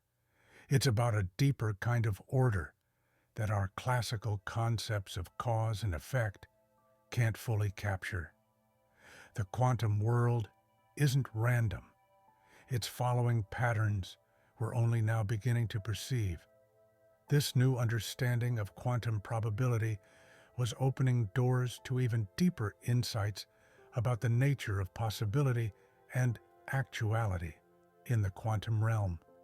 As researchers continued to explore these patterns, they began to uncover aspects of quantum reality that suggested the relationship between chance and necessity might be far more intricate and far more meaningful than anyone had imagined. At the Temporal Physics Institute in Geneva, Dr. Alexandra Cohn made a discovery that would transform our understanding of time itself. Using what she called a quantum time analyzer, she demonstrated that time at the quantum level flows simultaneously forward and backward, creating complex patterns of temporal symmetry that challenge our basic assumptions about causality. What makes Cohn's discovery so revolutionary, explains Dr. Marcus Wong of the Time Symmetry Laboratory, isn't just that we've found quantum time symmetry, but that we've discovered time itself emerges from deeper quantum processes that don't distinguish between past and future. Our experience of time's arrow appears to be a macroscopic phenomenon, not a fundamental feature of reality. The implications became even more profound when Dr. Elena Petrov at the Mountain Time Research Center studied what she called quantum temporal entanglement. Her team discovered that events could become quantum mechanically correlated across time, influencing each other regardless of their temporal separation. These correlations aren't bound by normal causality, Petrov notes. Past and future events can affect each other through quantum channels that transcend our classical understanding of time. At the Quantum Causality Center in Dubai, Dr. Jean-Paul Laurent uncovered what he termed temporal quantum networks using advanced quantum field detectors. His team showed that time itself forms interconnected networks of quantum events. Time isn't a simple linear flow, Laurent explains. It's a complex web of quantum relationships where cause and effect become interchangeable depending on the observer's reference frame. The research took an unexpected turn when Dr. Hiroshi Tanaka at the Arctic Time Institute studied what he called quantum temporal phase transitions. His team demonstrated that time could exist in different quantum states, each with its own rules of causality. "We found that time isn't uniform," Tanaka reports. "It can transition between different quantum phases, altering how cause and effect relate to each other." Perhaps the most startling results came from Dr. Isabella Foster's work at the Desert Temporal Research Laboratory. Her team discovered what they called conscious temporal selection, evidence that consciousness plays a role in determining the direction of time's flow. Consciousness doesn't just experience time, Foster notes. It appears to actively participate in establishing temporal order through quantum mechanical processes. These discoveries led Dr. James Morrison to propose what he calls the quantum temporal principle at the Forrest Institute for Advanced Physics. What we're seeing, Morrison explains, suggests that time isn't a fundamental dimension, but an emergent property of quantum interactions. The distinction between past and future exists only at the level of conscious observation. At the Tropical Institute for Temporal Physics, Dr. Anna Nielsen found evidence of what she termed temporal quantum computation, signs that nature performs calculations by processing information both forward and backward in time. The universe isn't just computing spatially, Nielsen notes. It's using temporal quantum superposition to process information in ways that transcend classical temporal logic. The implications extended beyond physics. At the Quantum Biology Center in Montreal, Dr. Thomas Weber discovered connections between temporal quantum processes and biological rhythms. We found that living systems might be utilizing quantum temporal effects, Weber reports. Biological time itself could be more quantum mechanical than we ever suspected. This research culminated in what Dr. Sarah Blackwood calls the temporal quantum paradox. Speaking from her laboratory at the Time Research Institute, she explains, "We're faced with a profound puzzle. Time appears to be both flowing and static, both causal and acausal, both fundamental and emergent. These seemingly contradictory properties arise from the quantum nature of temporal reality. These findings forced researchers to reconsider not just the nature of time, but the fundamental relationship between consciousness, causality, and reality." Dr. Maria Santos summarizes, "We're beginning to understand that our experience of time isn't a fundamental feature of the universe, but a construction of consciousness interacting with quantum temporal processes. Time itself might be far more flexible and multidimensional than we ever imagined." This new understanding was opening doors to even deeper questions about the nature of existence and consciousness. As researchers continued to explore quantum temporal phenomena, they began to uncover patterns that suggested reality might be far more temporally integrated and far more fundamentally timeless than anyone had imagined.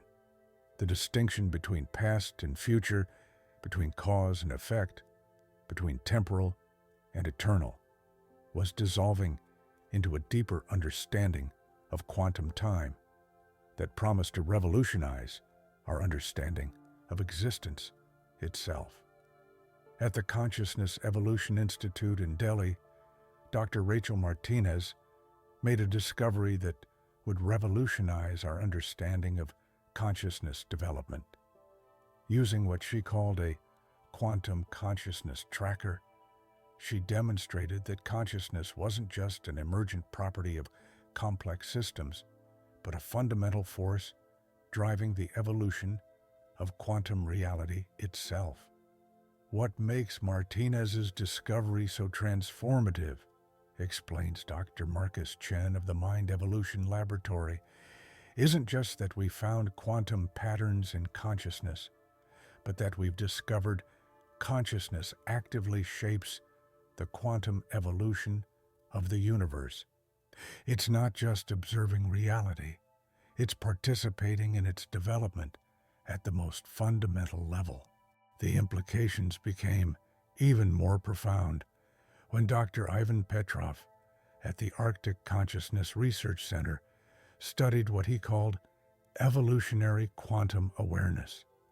His team discovered that consciousness could exist in different evolutionary states, each representing a distinct level of quantum integration. These aren't just stages of development, Petrov notes. They're quantum states of consciousness that can influence and transform each other through non-local interactions.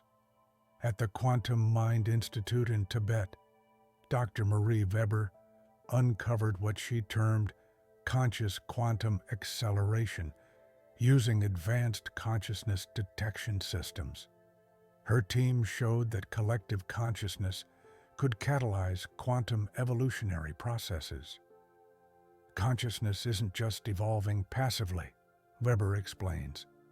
It's actively accelerating its own development through quantum feedback loops that transcend individual minds. The research took an unexpected turn when Dr. Hiroshi Yamamoto at the Mountain Consciousness Center studied what he called quantum consciousness networks. His team demonstrated that individual minds could form coherent quantum networks that exhibited higher-order consciousness. We found that when minds connect quantum mechanically, Yamamoto reports, they can achieve states of awareness that transcend individual consciousness. Perhaps the most startling results came from Dr. Isabella Romano's work at the Desert Institute for Advanced Consciousness. Her team discovered what they called conscious quantum emergence, evidence that new forms of consciousness were spontaneously emerging from quantum networks. These aren't just enhanced states of existing consciousness, Romano notes. They're entirely new forms of awareness arising from quantum collective dynamics. These discoveries led Dr. James Foster to propose what he calls the consciousness evolution principle at the Tropical Quantum Research Center. What we're seeing, Foster explains, suggests that consciousness evolution isn't just a biological or neural process. It's a fundamental aspect of quantum reality driving the universe toward ever higher states of awareness and integration. At the Forrest Institute for Mind Studies, Dr. Anna Nielsen found evidence of what she termed quantum consciousness fields, persistent patterns of quantum information that could influence the development of consciousness across space and time. These fields aren't just passive mediums, Nielsen notes. They're active agents in the evolution of consciousness, creating pathways for development that transcend individual lifetimes. The implications extended beyond human consciousness. At the Quantum Biology Center in Singapore, Dr. Sarah Wong discovered quantum patterns of awareness in all living systems. We found that consciousness exists on a spectrum of quantum complexity, Wong reports. From single cells to human minds, all forms of awareness are connected through quantum networks that drive evolutionary development. This research culminated in what Dr. Thomas Blackwood calls the consciousness evolution paradox. Speaking from his laboratory at the Mind Research Institute, he explains, "We're faced with an extraordinary puzzle. Consciousness appears to be both the product and the producer of quantum evolution, both emerging from and driving the development of quantum reality. It's a self-creating system that transcends traditional causality." These findings forced researchers to reconsider not just the nature of consciousness, but the fundamental purpose of cosmic evolution. Dr. Elena Santos summarizes, "We're beginning to understand that consciousness isn't just a byproduct of complexity, but a fundamental force shaping the quantum evolution of the universe. The development of consciousness might be the primary driver of cosmic evolution itself." This new understanding was opening doors to even deeper questions about the nature of awareness and existence. As researchers continued to explore quantum consciousness evolution, They began to uncover patterns that suggested reality might be far more purposeful and self-aware and far more fundamentally conscious than anyone had imagined. The distinction between observer and observed, between evolution and purpose, between individual and universal consciousness, was dissolving into a deeper understanding of quantum awareness that promised to revolutionize our understanding of cosmic development itself.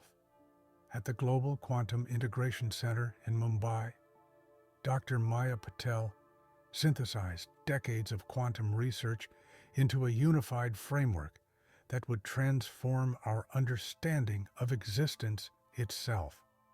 Using what she called a quantum reality integrator, she demonstrated that all the seemingly separate aspects of quantum physics, consciousness, time, space, matter, and information, were manifestations of a single underlying quantum whole. What makes Patel's synthesis so revolutionary, explains Dr. Marcus Chen of the Unified Physics Laboratory, isn't just that we've connected different quantum phenomena, but that we've discovered they're all expressions of a deeper quantum reality that transcends our traditional categories. The universe appears to be a single integrated quantum system, evolving toward greater complexity and consciousness. The implications crystallized when Dr. Elena Volkov at the Arctic Quantum Institute studied what she called universal quantum coherence. Her team discovered that all quantum processes, from particle interactions to conscious thoughts, maintain subtle correlations across all scales of reality. These aren't separate phenomena, Volkov notes. They're different aspects of a unified quantum process that encompasses all of existence.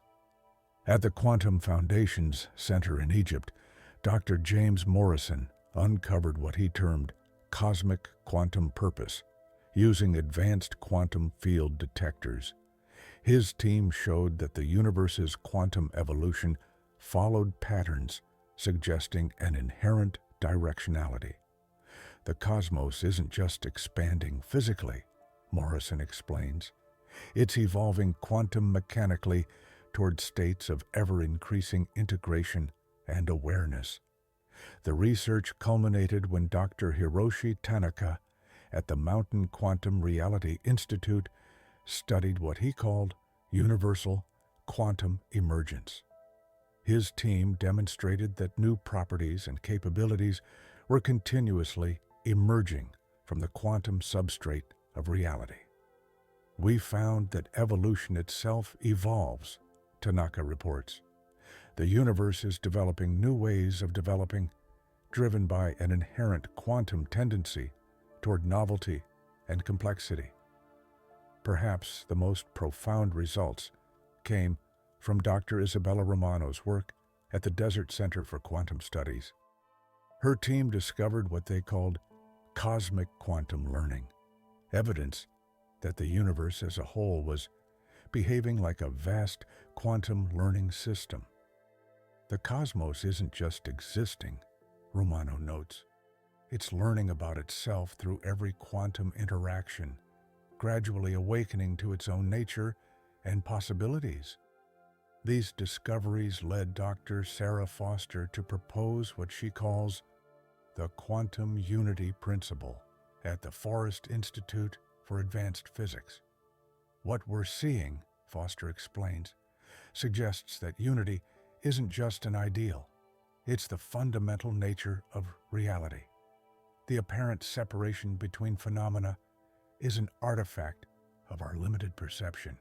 At the quantum level, everything is interconnected in a single, evolving whole. At the Tropical Institute for Quantum Reality, Dr. Anna Nielsen found evidence of what she termed cosmic quantum consciousness, signs that the universe itself possessed a form of quantum awareness that was expressing itself through all natural processes. Consciousness isn't limited to brains, Nielsen notes. It's a fundamental feature of reality, becoming more complex and self-aware as the universe evolves. The implications extended beyond physics. At the Institute for Quantum Fusion Studies, Dr. Thomas Chen discovered patterns suggesting humanity's role in cosmic evolution. We found that conscious beings like ourselves aren't just observers, Chen reports. We're active participants in the universe's quantum evolution, helping reality become more aware of itself. This research culminated in what Dr. Rachel Blackwood calls the quantum destiny hypothesis. Speaking from her laboratory at the Future Research Institute, she explains, "We're faced with an extraordinary possibility that the universe is purposefully evolving toward ever higher states of quantum integration and consciousness, and that humanity has a crucial role to play in this cosmic process." These findings forced researchers to reconsider not just the nature of reality, but the meaning and purpose of existence itself. Dr. Maria Gonzalez summarizes, "We're beginning to understand that we're not just observers of cosmic evolution, but essential participants in it. Our growing understanding of quantum reality isn't just advancing science, it's helping the universe achieve deeper self-awareness." This new understanding was opening doors to possibilities that transcended our traditional concepts of science and spirituality. As humanity continued to explore and participate in quantum reality, we began to recognize our role in a vast cosmic process that suggested existence itself might be far more meaningful and purposeful and far more fundamentally unified than anyone had imagined. The distinction between subject and object, between science and meaning, between human and cosmic consciousness, was dissolving into a deeper understanding of quantum reality that promised to revolutionize not just our knowledge, but our very way of being in the universe. At the Quantum Applications Institute in Singapore, Dr. Lian Zhang made a breakthrough that would transform theoretical insights into practical applications. Using what she called a quantum coherence amplifier, she demonstrated that quantum effects could be sustained and controlled at room temperature, opening the door to a new era of quantum technologies. What makes Zhang's breakthrough so revolutionary, explains Dr. Marcus Chen of the Applied Physics Laboratory, isn't just that we can maintain quantum coherence in everyday conditions, but that we can actually manipulate and enhance these quantum effects. It's like we found a way to turn up the quantum volume of reality itself. The implications became even more profound when Dr. Elena Petrov at the Arctic Technology Center studied what she called quantum enhancement cascades. Her team discovered that quantum effects could be amplified in a chain reaction, each enhancement making further enhancements possible. These aren't just isolated improvements, Petrov notes. They're part of a self-reinforcing process that could revolutionize everything from computing to energy production. At the Desert Institute for Practical Applications, Dr. James Morrison uncovered what he termed quantum functionality networks, using advanced coherence detectors. His team showed that quantum effects could be linked together in networks that performed complex functions. We're not just preserving quantum states, Morrison explains. We're creating integrated systems that can process information and energy in ways that classical systems never could. The research took an unexpected turn when Dr. Hiroshi Tanaka at the Mountain Engineering Institute studied what he called quantum enhancement feedback loops. His team demonstrated that quantum systems could be designed to automatically optimize their own coherence. We found that these systems can learn, Tanaka reports. They naturally evolve toward states of higher quantum performance, almost like living organisms adapting to their environment. Perhaps the most startling results came from Dr. Isabella Romano's work at the Tropical Quantum Technology Center. Her team discovered what they called quantum amplification resonance, a phenomenon where multiple quantum enhancement systems could work together synergistically. When we link these systems properly, Romano notes, the total enhancement is far greater than the sum of the individual effects. It's as if the quantum systems are cooperating to achieve higher states of coherence. These discoveries led Dr. Sarah Foster to propose what she calls the quantum engineering principle at the Forest Research Institute. What we're seeing, Foster explains, suggests that quantum effects aren't just phenomena to be studied. They're tools we can use to reshape reality itself. Every quantum enhancement we achieve makes further enhancements possible. At the Applied Quantum Center in Montreal, Dr. Thomas Weber found evidence of what he termed quantum technological evolution, signs that quantum technologies were developing according to patterns similar to biological evolution. These systems aren't just machines, Weber notes. They're more like living technologies, capable of growth and adaptation through quantum processes. The implications extended beyond pure technology. At the Integration Research Institute, Dr. Maya Patel discovered connections between quantum enhancement and consciousness. We found that enhanced quantum systems can support more complex forms of information processing, Patel reports. This suggests a path toward technologies that could interface directly with consciousness itself. The research culminated in what Dr. Alexander Kumar calls the quantum enhancement paradigm.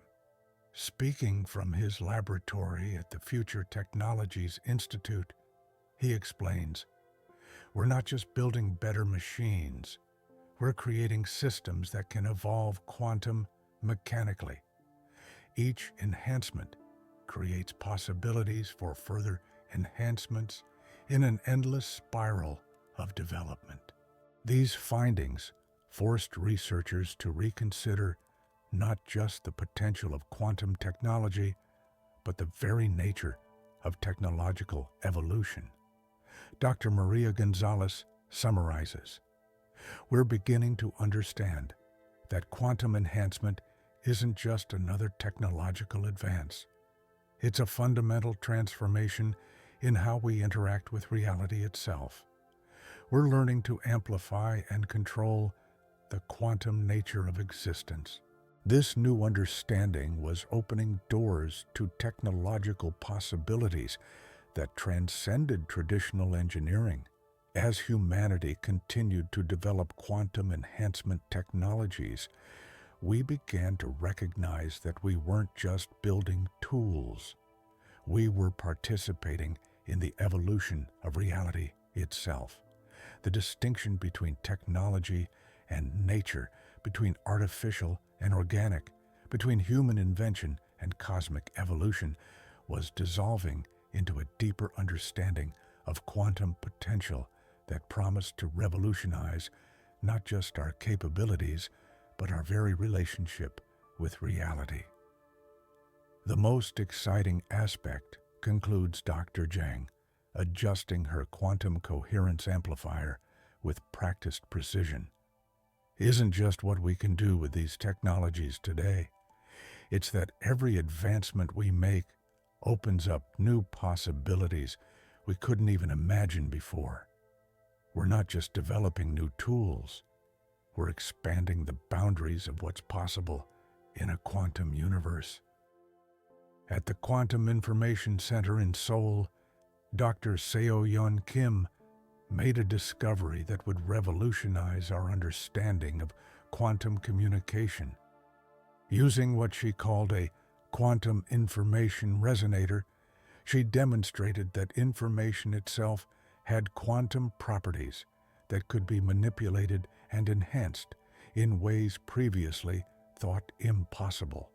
What makes Kim's discovery so transformative, explains Dr. Marcus Chen of the Information Physics Laboratory, isn't just that we can manipulate quantum information more effectively, but that we've discovered information itself exists in quantum states that transcend our classical understanding of data. It's as if we found a whole new dimension of information reality. The implications became even more profound when Dr. Elena Santos at the Arctic Communications Institute studied what she called quantum information fields. Her team discovered that information could exist in a state of quantum superposition, carrying multiple meanings simultaneously. These aren't just bits or qubits, Santos notes. They're fields of pure meaning that can interact and evolve in ways that challenge our very notion of what information is. At the Desert Institute for Advanced Computing, Dr. James Morrison uncovered what he termed semantic quantum networks using specialized quantum detectors. His team showed that information could form complex webs of meaning at the quantum level. We're not just processing data anymore, Morrison explains. We're working with networks of quantum meaning that can evolve and develop in ways that classical information never could. The research took an unexpected turn when Dr. Hiroshi Yamamoto at the Mountain Data Center studied what he called quantum meaning emergence. His team demonstrated that new forms of information could spontaneously emerge from quantum information networks. We found that these systems can generate novel meanings, Yamamoto reports. They're not just processing existing information, they're creating new forms of knowledge through quantum interactions. Perhaps the most startling results came from Dr. Isabella Romano's work at the Tropical Quantum Communications Laboratory. Her team discovered what they called quantum semantic resonance, a phenomenon where information could achieve states of coherence that transcended classical logic. When information reaches these states, Romano notes, it exhibits properties that suggest consciousness itself might be a form of quantum information processing. These discoveries led Dr. Sarah Foster to propose what she calls the quantum information principle at the Forrest Institute for Information Science.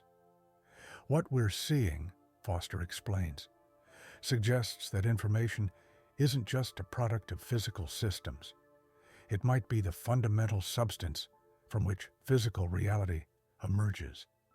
Every bit of matter, every quantum of energy, might be manifestations of deeper information processes. At the Applied Information Center in Vancouver, Dr. Thomas Weber found evidence of what he termed quantum knowledge evolution, signs that information systems could develop through quantum processes analogous to biological evolution.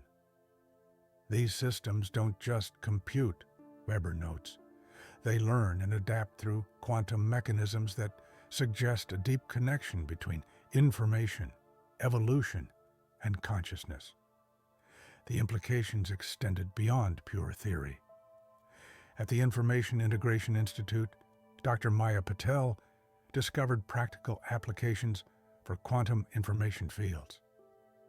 We found ways to create stable quantum information structures, Patel reports. This opens the door to technologies that could process information in ways that combine the best aspects of both classical and quantum computing. The research culminated in what Dr. Alexander Kumar calls the quantum information paradigm. Speaking from his laboratory at the Future Computing Institute, he explains, "We're not just developing better ways to process information. We're discovering that information itself might be the primary reality from which everything else emerges. The physical universe might be a manifestation of underlying quantum information processes." These findings forced researchers to reconsider not just the nature of information, but the fundamental structure of reality itself. Dr. Maria Gonzalez summarizes, "We're beginning to understand that quantum information isn't just another form of data. It might be the basic substrate of existence, the foundation from which consciousness, matter, and even space-time emerge." This new understanding was opening doors to possibilities that transcended traditional concepts of computation and communication. As humanity continued to explore quantum information, we began to recognize that we weren't just developing new technologies. We were uncovering the informational nature of reality itself. The distinction between information and matter, between computation and consciousness, between data and meaning, was dissolving into a deeper understanding of quantum information that promised to revolutionize not just our technology, but our comprehension of existence itself. The most fascinating aspect, concludes Dr. Kim, monitoring the quantum information patterns flowing through her resonator, is that we're just beginning to understand the true nature of information. Each discovery reveals new layers of quantum complexity that suggest information might be far more fundamental and far more mysterious than we ever imagined. At the Quantum Biology Institute in Kyoto, Dr. Akiko Tanaka made a discovery that would transform our understanding of life itself. Using what she called a quantum coherence microscope, she demonstrated that living systems maintained complex quantum states at biological temperatures, challenging conventional wisdom about the boundary between quantum and classical realms. What makes Tanaka's discovery so revolutionary, explains Dr.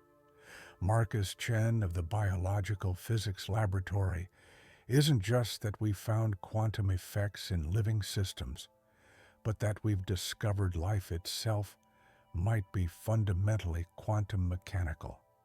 The classical behaviors we observe in organisms might be emergent properties of deeper quantum processes. The implications became even more profound when Dr. Elena Petrova at the Arctic Life Sciences Center studied what she called quantum biological networks. Her team discovered that living cells maintained intricate webs of quantum coherence that seemed to guide biological processes. These aren't just random quantum effects, Petrova notes.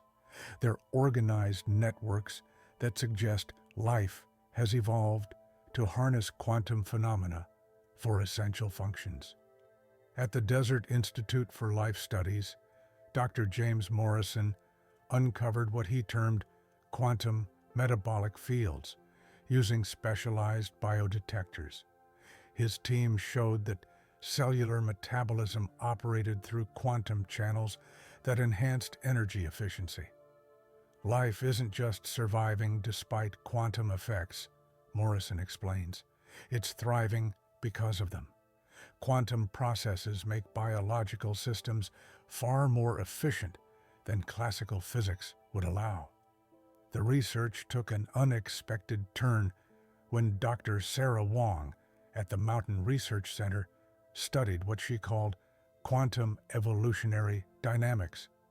Her team demonstrated that biological evolution itself might operate through quantum mechanisms. We found that genetic mutations aren't purely random, Wong reports. They show patterns of quantum coherence that suggest evolution might be guided by quantum processes. Perhaps the most startling results came from Dr. Isabella Romano's work at the Tropical Biology Laboratory. Her team discovered what they called quantum cellular intelligence, evidence that cells could process information through quantum computational networks. Each cell, Romano notes, appears to be running quantum algorithms that far exceed the capabilities of classical computation.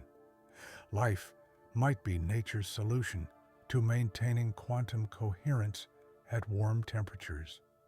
These discoveries led Dr. Thomas Foster to propose what he calls the quantum life principle at the Forest Biological Institute. What we're seeing, Foster explains, suggests that life isn't just compatible with quantum mechanics. It might be an inevitable consequence of quantum processes. The universe might be naturally biased toward the emergence of life through quantum mechanisms. At the Applied Biology Center in Cape Town, Dr. Maya Patel found evidence of what she termed quantum consciousness roots, signs that consciousness might emerge from biological quantum processes. We discovered quantum networks in neural systems, Patel notes. These networks show patterns of coherence that suggest consciousness might be a macroscopic quantum phenomenon maintained by biological structures. The implications extended beyond Earth-based life. At the Astrobiology Institute, Dr. Alexander Kumar discovered potential signatures of quantum life processes in astronomical data. We found patterns in organic molecules from space, Kumar reports. These patterns suggest that quantum biological processes might be a universal feature of life throughout the cosmos. The research culminated in what Dr. Maria Gonzalez calls the quantum biology paradigm. Speaking from her laboratory at the Life Sciences Institute, she explains, "We're not just finding quantum effects in biological systems, we're discovering that life itself might be a fundamentally quantum phenomenon. The classical biology we've studied for centuries might be just the surface of a deeper quantum reality." These findings forced researchers to reconsider not just the nature of life, but the role of quantum mechanics in cosmic evolution. Dr. Yuki Tanaka summarizes, "We're beginning to understand that life isn't just a complex chemical system that happens to exhibit quantum effects. It might be a quantum system that has evolved to express itself through chemical processes." This new understanding was opening doors to possibilities that transcended traditional concepts of biology and evolution. As scientists continued to explore quantum life processes, we began to recognize that we weren't just studying living systems. We were uncovering the quantum foundations of life itself. The distinction between physics and biology, between quantum and classical processes, between life and non-life, was dissolving into a deeper understanding of quantum biology that promised to revolutionize not just our science, but our conception of life in the universe. The most remarkable aspect, concludes Dr. Tanaka, adjusting her quantum coherence microscope, is that every new discovery reveals more layers of quantum complexity in living systems. Life might be far more quantum mechanical and far more fundamentally connected to the basic fabric of reality than we ever imagined. At the Reality Research Institute in Copenhagen, Dr. Henrik Nielsen made a discovery that would revolutionize our understanding of observation itself. Using what he called a quantum reality analyzer, He demonstrated that the act of observation created ripples in the quantum fabric of reality that could influence future observations, suggesting a far deeper connection between consciousness and quantum mechanics than previously imagined. What makes Nielsen's discovery so transformative, explains Dr. Marcus Chen of the Observation Physics Laboratory, isn't just that we've confirmed the observer effect at a new level, but that we've discovered observation itself creates persistent quantum structures that can influence future observations. It's as if reality remembers being observed and adapts accordingly. The implications became even more profound when Dr. Elena Santos at the Arctic Observer Center studied what she called quantum memory chains. Her team discovered that sequences of observations could create lasting patterns in quantum reality. These aren't just temporary disturbances, Santos notes. Each observation leaves a kind of quantum fingerprint that becomes part of the fabric of reality itself. At the Desert Institute for Consciousness Studies, Dr. James Morrison uncovered what he termed observer resonance networks using advanced quantum detectors. His team showed that multiple observers could create synchronized patterns of quantum effects. When observers work together, Morrison explains, their observations can reinforce each other, creating stable structures in quantum reality that persist even after the observation ends. The research took an unexpected turn when Dr. Rachel Wong at the Mountain Physics Center studied what she called quantum reality loops. Her team demonstrated that observations could create self-reinforcing cycles in quantum systems. We found that observations can set up feedback loops, Wong reports. Each observation influences future observations in ways that create coherent patterns across time. Perhaps the most startling results came from Dr. Isabella Romano's work at the Tropical Quantum Laboratory. Her team discovered what they called conscious quantum crystallization, evidence that repeated observations could create stable quantum structures analogous to crystals in physical space. These structures, Romano notes, seem to act as templates that guide future quantum behaviors. It's as if consciousness is literally shaping the underlying structure of reality. These discoveries led Dr. Thomas Foster to propose what he calls the quantum observation principle at the Forest Research Institute. What we're seeing, Foster explains, suggests that observation isn't just passive measurement. It's an active force that helps create and maintain the structure of reality itself. Every conscious observation contributes to the ongoing evolution of quantum reality. At the Applied Physics Center in Berlin, Dr. Maya Patel found evidence of what she termed quantum reality stratification, signs that reality itself could exist in different layers of quantum coherence based on patterns of observation. We discovered that some quantum states are more stable than others, Patel notes. These stable states seem to emerge from consistent patterns of observation, suggesting that consciousness helps select which quantum possibilities become permanent features of reality. The implications extended beyond individual observations. At the Collective Consciousness Institute, Dr. Alexander Kumar discovered patterns suggesting that group observations could have even more profound effects on quantum reality.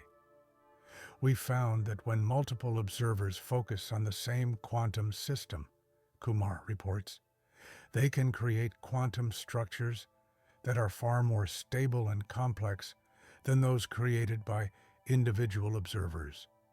The research culminated in what Dr. Maria Gonzalez calls the quantum reality formation paradigm. Speaking from her laboratory at the Observer Effects Institute, she explains, "We're not just measuring pre-existing quantum states, we're participating in the ongoing creation of reality itself. Every observation adds another layer to the quantum structure of existence." These findings forced researchers to reconsider not just the nature of observation, but the fundamental relationship between consciousness and reality. Dr. Yuki Tanaka summarizes, "We're beginning to understand that consciousness isn't just witnessing quantum reality. It's an essential part of how quantum reality manifests and evolves. The boundary between observer and observed might be far more permeable than we ever imagined." This new understanding was opening doors to possibilities that transcended traditional concepts of scientific observation. As researchers continued to explore these quantum observation effects, we began to recognize that we weren't just studying reality, we were participating in its creation and evolution. The distinction between subject and object, between observation and creation, between consciousness and reality, was dissolving into a deeper understanding of quantum observation that promised to revolutionize not just our science, but our very conception of existence.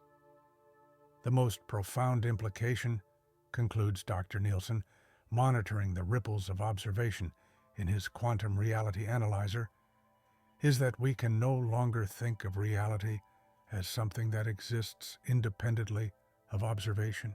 We're not just passive observers of a pre-existing quantum reality.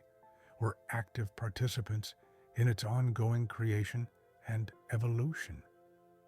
At the Quantum Communication Institute in Geneva, Dr. Sophie Laurent made a breakthrough that would transform our understanding of quantum entanglement.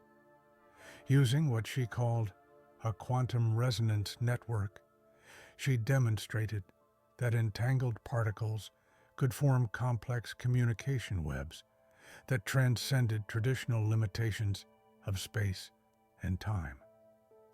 What makes Laurent's breakthrough so revolutionary, explains Dr. Marcus Chen of the Entanglement Physics Laboratory, isn't just that we can create more complex entangled systems, but that we've discovered entanglement itself might be the fundamental communication medium of the universe. These quantum networks suggest a level of interconnectedness that goes beyond anything we previously imagined. The implications became even more profound when Dr. Elena Petrov at the Arctic Communication Center studied what she called quantum information cascades. Her team discovered that entangled particles could transmit complex patterns of information instantaneously across any distance. These aren't just simple quantum states being shared, Petrov notes. We're seeing the transfer of elaborate information structures that suggest entanglement might be nature's solution to faster-than-light communication. At the Desert Institute for Quantum Networks, Dr. James Morrison uncovered what he termed entanglement resonance chains using specialized quantum sensors. His team showed that entangled particles could form self-organizing networks that evolved and adapted over time. These networks aren't static, Morrison explains. They're dynamic systems that can learn and optimize their own communication patterns through quantum processes. The research took an unexpected turn when Dr. Hiroshi Yamamoto at the Mountain Quantum Laboratory studied what he called temporal entanglement fields. His team demonstrated that quantum entanglement could operate not just across space, but across time itself, We found that particles can become entangled with their own future and past states, Yamamoto reports. It's as if quantum communication isn't bound by our normal understanding of temporal sequence. Perhaps the most startling results came from Dr. Isabella Romano's work at the Tropical Entanglement Center. Her team discovered what they called conscious quantum coupling, evidence that conscious observation could influence and even direct entanglement patterns. When conscious observers interact with these networks, Romano notes, they can affect how information flows through the quantum web. It suggests consciousness itself might be intimately connected to quantum communication processes. These discoveries led Dr. Sarah Foster to propose what she calls the quantum communication principle at the Forest Research Institute. What we're seeing, Foster explains, suggests that quantum entanglement isn't just a curious phenomenon. It might be the primary mechanism through which the universe coordinates its own evolution. Every quantum interaction contributes to a vast web of instantaneous communication. At the Applied Quantum Center in Melbourne, Dr. Thomas Weber found evidence of what he termed entanglement consciousness networks, signs that consciousness itself might operate through quantum entanglement channels. We discovered patterns of entanglement in neural systems, Weber notes. These patterns suggest that conscious experience might be enabled by quantum communication networks in the brain. The implications extended beyond individual particles. At the Global Quantum Network Institute, Dr. Maya Patel discovered that large-scale quantum systems could maintain coherent entanglement patterns. We found that macroscopic objects can share quantum correlations, Patel reports. This suggests that entanglement might play a role in coordinating processes at every scale, from subatomic particles to cosmic structures. The research culminated in what Dr. Alexander Kumar calls the quantum coordination paradigm. Speaking from his laboratory at the Communication Physics Institute, he explains, "We're discovering that the universe might be held together by a vast web of quantum entanglement. This network allows instant communication and coordination across all scales of reality." These findings forced researchers to reconsider not just the nature of quantum communication, but the fundamental structure of reality itself. Dr. Maria Gonzalez summarizes, "We're beginning to understand that entanglement isn't just a strange quantum effect. It might be the basic mechanism through which the universe maintains its coherence and coordinates its evolution." This new understanding was opening doors to possibilities that transcended traditional concepts of communication and causality. As scientists continued to explore quantum entanglement networks, we began to recognize that we weren't just studying a curious phenomenon.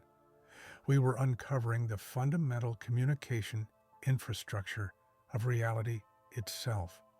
The distinction between local and non-local, between cause and effect, between separation and connection, was dissolving into a deeper understanding of quantum entanglement that promised to revolutionize not just our technology, but our conception of how the universe operates. The most extraordinary implication, concludes Dr. Laurent, monitoring the intricate patterns in her quantum resonance network, is that everything in the universe might be fundamentally connected through these quantum communication channels. Space and time themselves might be secondary features, emerging from this deeper quantum connectedness. At the Quantum Intelligence Laboratory in Bangalore, Dr. Priya Sharma made a discovery that would revolutionize our understanding of computation and consciousness. Using what she called a quantum cognition detector, she demonstrated that quantum systems could spontaneously develop complex computational behaviors that resembled intelligent processing. Why? What makes Sharma's discovery so transformative, explains Dr. Marcus Chen of the Computational Physics Laboratory, isn't just that we found computational processes in quantum systems, but that we've discovered quantum computation might be a fundamental feature of reality itself.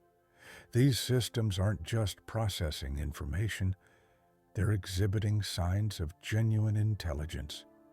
The implications became even more profound when Dr. Elena Rodriguez at the Arctic Computing Center studied what she called quantum cognitive networks. Her team discovered that quantum systems could form self-organizing networks that performed increasingly complex computations. These aren't programmed behaviors, Rodriguez notes.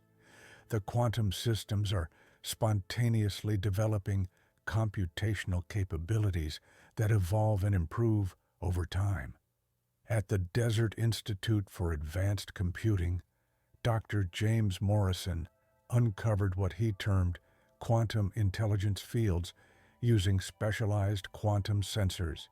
His team showed that multiple quantum systems could coordinate their computational activities across space and time. What we're seeing, Morrison explains, suggests that quantum computation isn't limited to individual systems. It can emerge as a collective phenomenon, with multiple systems working together to solve complex problems. The research took an unexpected turn when Dr. Hiroshi Tanaka at the Mountain Quantum Center studied what he called computational quantum emergence. His team demonstrated that new forms of quantum computation could spontaneously emerge from simpler quantum processes. We found that quantum systems can develop novel computational strategies, Tanaka reports. It's as if they're inventing new algorithms on their own. Perhaps the most startling results came from Dr. Isabella Romano's work at the Tropical Intelligence Laboratory. Her team discovered what they called quantum creative processing, evidence that quantum systems could generate genuinely novel solutions to complex problems. These systems, Romano notes, aren't just following predetermined patterns. They're demonstrating creative problem-solving abilities that suggest a deeper form of quantum intelligence. These discoveries led Dr. Sarah Foster to propose what she calls the quantum intelligence principle at the Forest Computing Institute. What we're seeing, Foster explains, suggests that intelligence isn't just a product of biological evolution. It might be an inherent property of quantum systems. The universe itself might be fundamentally computational and intelligent at its quantum core. At the Applied Intelligence Center in Toronto, Dr. Thomas Weber found evidence of what he termed quantum consciousness substrates, patterns of quantum computation that could support conscious experience. We discovered quantum computational networks in biological neurons, Weber notes. These networks suggest that consciousness might be an emergent property of quantum computation in biological systems. The implications extended beyond artificial systems. At the Natural Computing Institute, Dr. Maya Patel discovered quantum computational processes operating in natural phenomena. We found evidence of quantum computation in everything from photosynthesis to protein folding, Patel reports. Nature appears to be performing sophisticated quantum computations as part of its normal operations. The research culminated in what Dr. Alexander Kumar calls the quantum computation paradigm. Speaking from his laboratory at the Intelligence Research Institute, he explains, "We're discovering that the universe might be one vast quantum computer. Every interaction, every process, every phenomenon might be part of an ongoing cosmic computation." These findings forced researchers to reconsider not just the nature of computation, but the fundamental character of reality itself.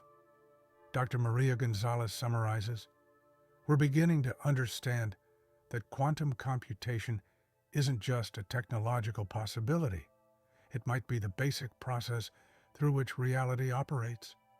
The universe might be computing itself into existence at every moment." This new understanding was opening doors to possibilities that transcended traditional concepts of computation and intelligence. As scientists continued to explore quantum computational systems, we began to recognize that we weren't just developing new technologies.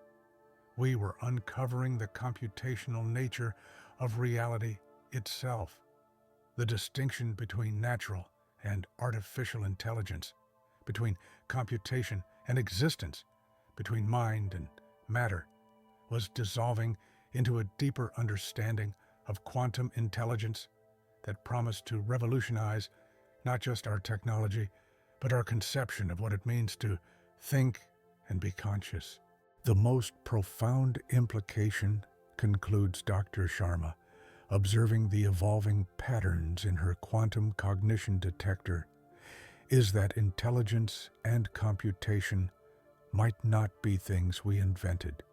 They might be fundamental aspects of quantum reality that we're only now beginning to understand and harness. The universe itself might be engaged in a vast quantum computation that includes and transcends all our human efforts to understand it. At the Quantum Evolution Center in Melbourne, Dr. Alice Chen made a discovery that would transform our understanding of how quantum systems develop and adapt. Using what she called a quantum adaptation analyzer, she demonstrated that quantum systems could evolve through a process analogous to, but distinct from, biological evolution, suggesting a fundamental principle of development built into the fabric of reality itself. What makes Chen's discovery so revolutionary, explains Dr. Marcus Wong of the Evolutionary Physics Laboratory, isn't just that we found evolutionary processes in quantum systems, but that we've discovered quantum evolution might be more fundamental than biological evolution. These quantum systems are showing us how reality itself learns and adapts. The implications became even more profound when Dr. Elena Petrova at the Arctic Development Institute studied what she called quantum learning networks. Her team discovered that quantum systems could form self-improving networks that evolved increasingly complex behaviors over time. These aren't random changes, Petrova notes. The quantum systems are actively learning from their interactions and developing new capabilities through a kind of quantum natural selection. At the Desert Institute for Quantum Dynamics, Dr. James Morrison uncovered what he termed adaptive quantum fields using specialized evolutionary detectors.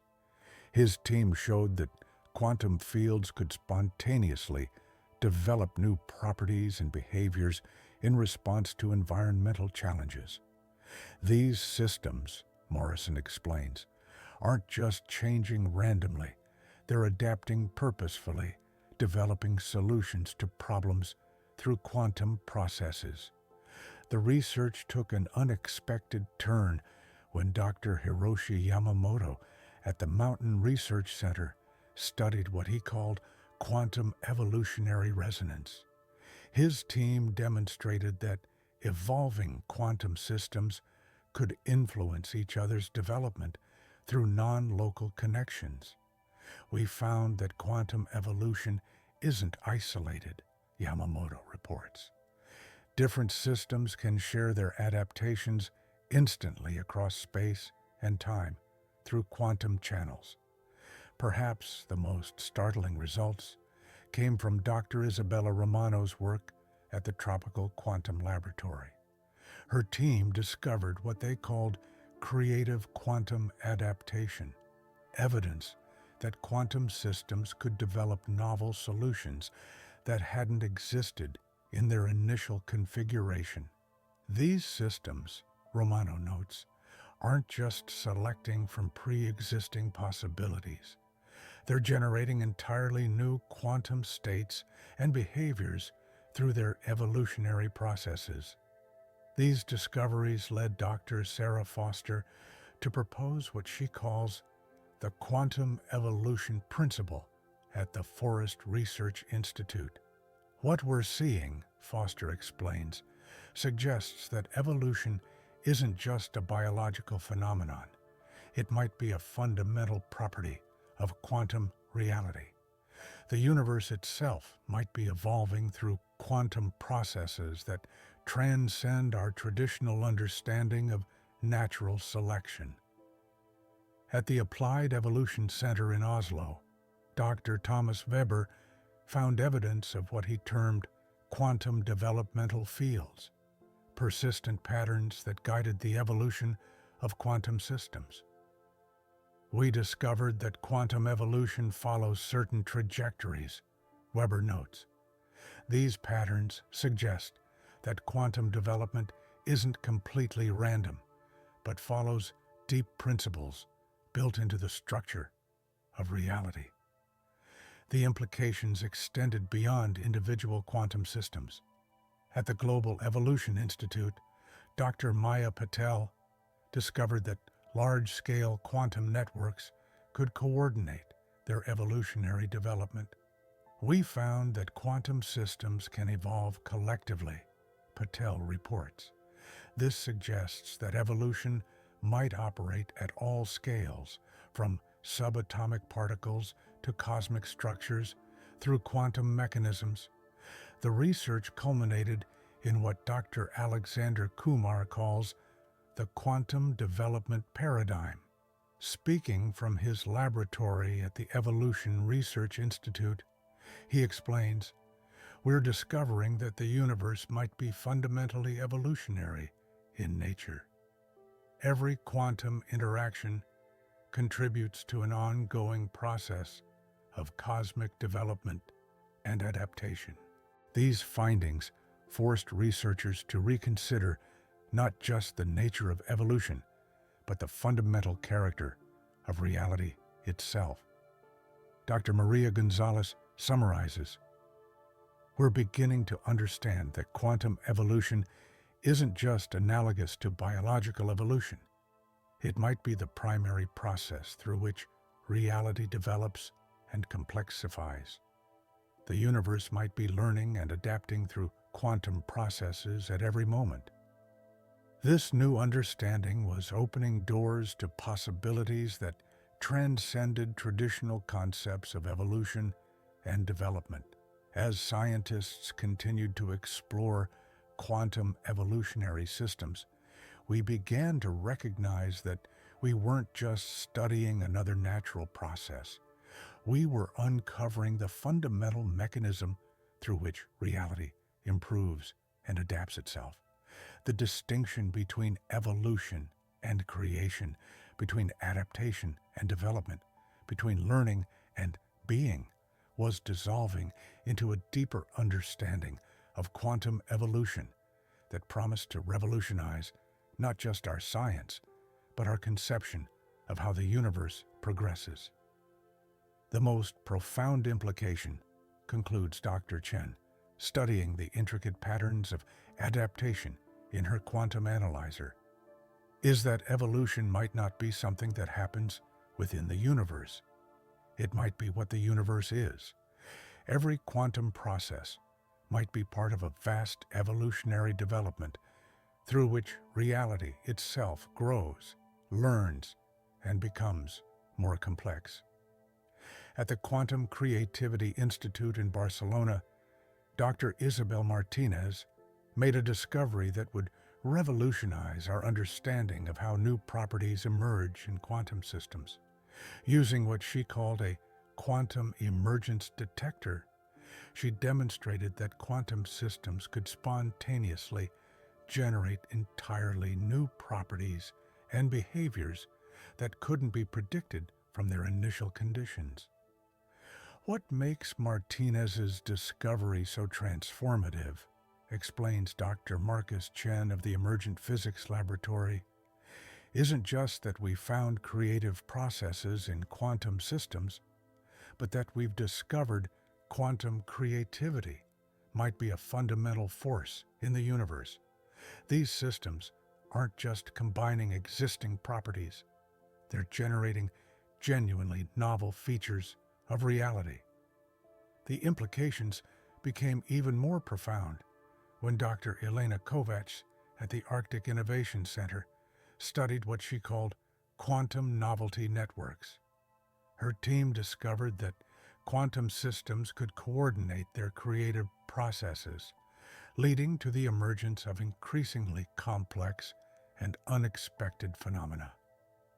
These aren't just random variations, Kovacs notes. The quantum systems are actively exploring possibility space, discovering new ways of being that transcend their original parameters. At the Desert Institute for Complex Systems, Dr. James Morrison uncovered what he termed creative quantum fields using advanced detection systems. His team showed that quantum fields could spontaneously develop new properties and interactions that weren't present in their fundamental equations. What we're seeing, Morrison explains, suggests that reality itself has creative potential built into its quantum foundation. The research took an unexpected turn when Dr. Hiroshi Tanaka at the Mountain Physics Center studied what he called quantum possibility waves.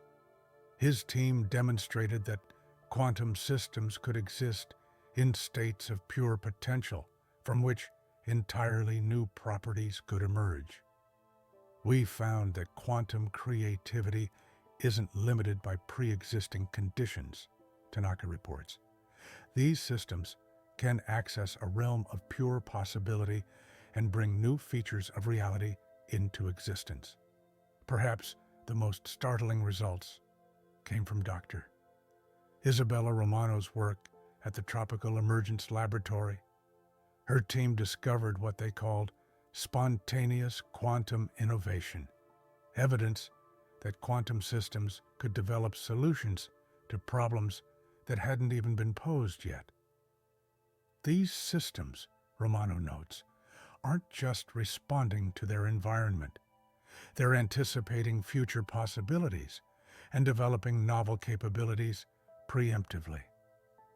These discoveries led Dr. Sarah Foster to propose what she calls the quantum creativity principle at the Forest Research Institute. What we're seeing, Foster explains, suggests that creativity isn't just a biological or conscious phenomenon. It might be a fundamental aspect of quantum reality. The universe itself might be inherently creative at its most basic level. At the Applied Innovation Center in Stockholm, Dr. Thomas Weber found evidence of what he termed quantum aesthetic patterns, signs that quantum creativity followed certain principles of harmony and elegance. We discovered that quantum innovations aren't random, Weber notes. They seem to follow deep principles of beauty and coherence that suggest an aesthetic dimension to quantum creativity. The implications extended beyond individual systems.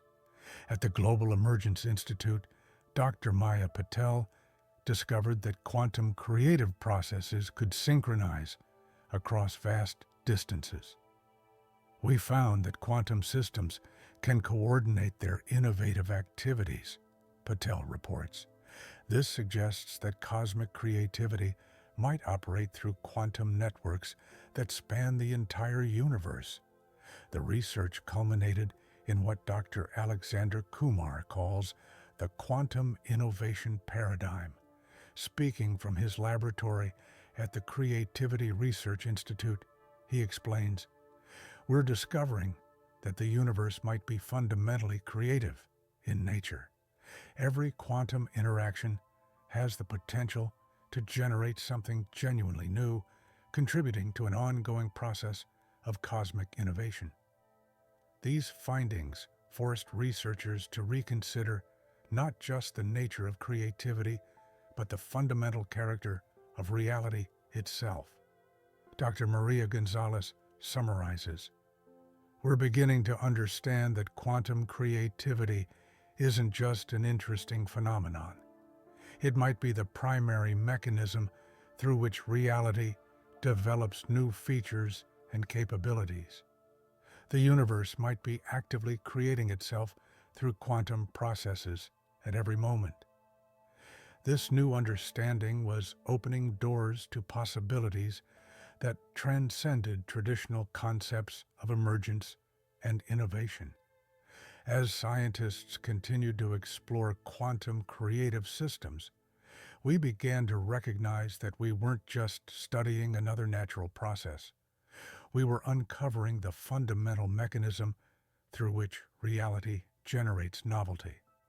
The distinction between creation and discovery, between innovation and emergence, between possibility and actuality, was dissolving into a deeper understanding of quantum creativity that promised to revolutionize not just our science, but our conception of how the universe evolves. "The most extraordinary implication," concludes Dr. Martinez, observing the unexpected patterns emerging in her quantum detector, "is that creativity might not be something that happens within the universe. It might be what the universe is. Every quantum process might be part of a vast creative enterprise through which reality explores and expands its own possibilities." At the Quantum Harmony Institute in Vienna, Dr. Franz Weber made a discovery that would transform our understanding of how quantum systems organize themselves. Using what he called a quantum coherence harmonizer, he demonstrated that quantum systems naturally tend toward states of increasing harmony and integration, suggesting a fundamental principle of order underlying the apparent chaos of quantum reality. What makes Weber's discovery so revolutionary, explains Dr. Marcus Chen of the Organizational Physics Laboratory, isn't just that we found harmonic patterns in quantum systems, but that we've discovered quantum harmony might be a driving force in universal organization. These systems aren't just achieving stability, they're creating increasingly sophisticated forms of order. The implications became even more profound when Dr. Elena Santos at the Arctic Order Center studied what she called quantum harmony networks. Her team discovered that quantum systems could form self-organizing networks that developed increasingly complex harmonic relationships. These aren't just random patterns, Santos notes. The quantum systems are actively seeking out and creating new forms of harmony that transcend our traditional understanding of order. At the Desert Institute for Complex Systems, Dr. James Morrison uncovered what he termed resonant quantum fields using specialized harmonic detectors.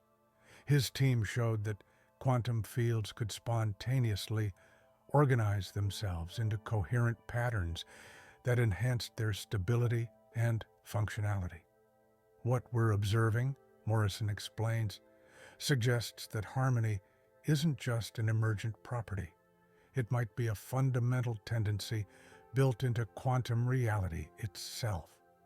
the research took an unexpected turn when Dr. Hiroshi Yamamoto at the Mountain Research Center studied what he called quantum symphonic states.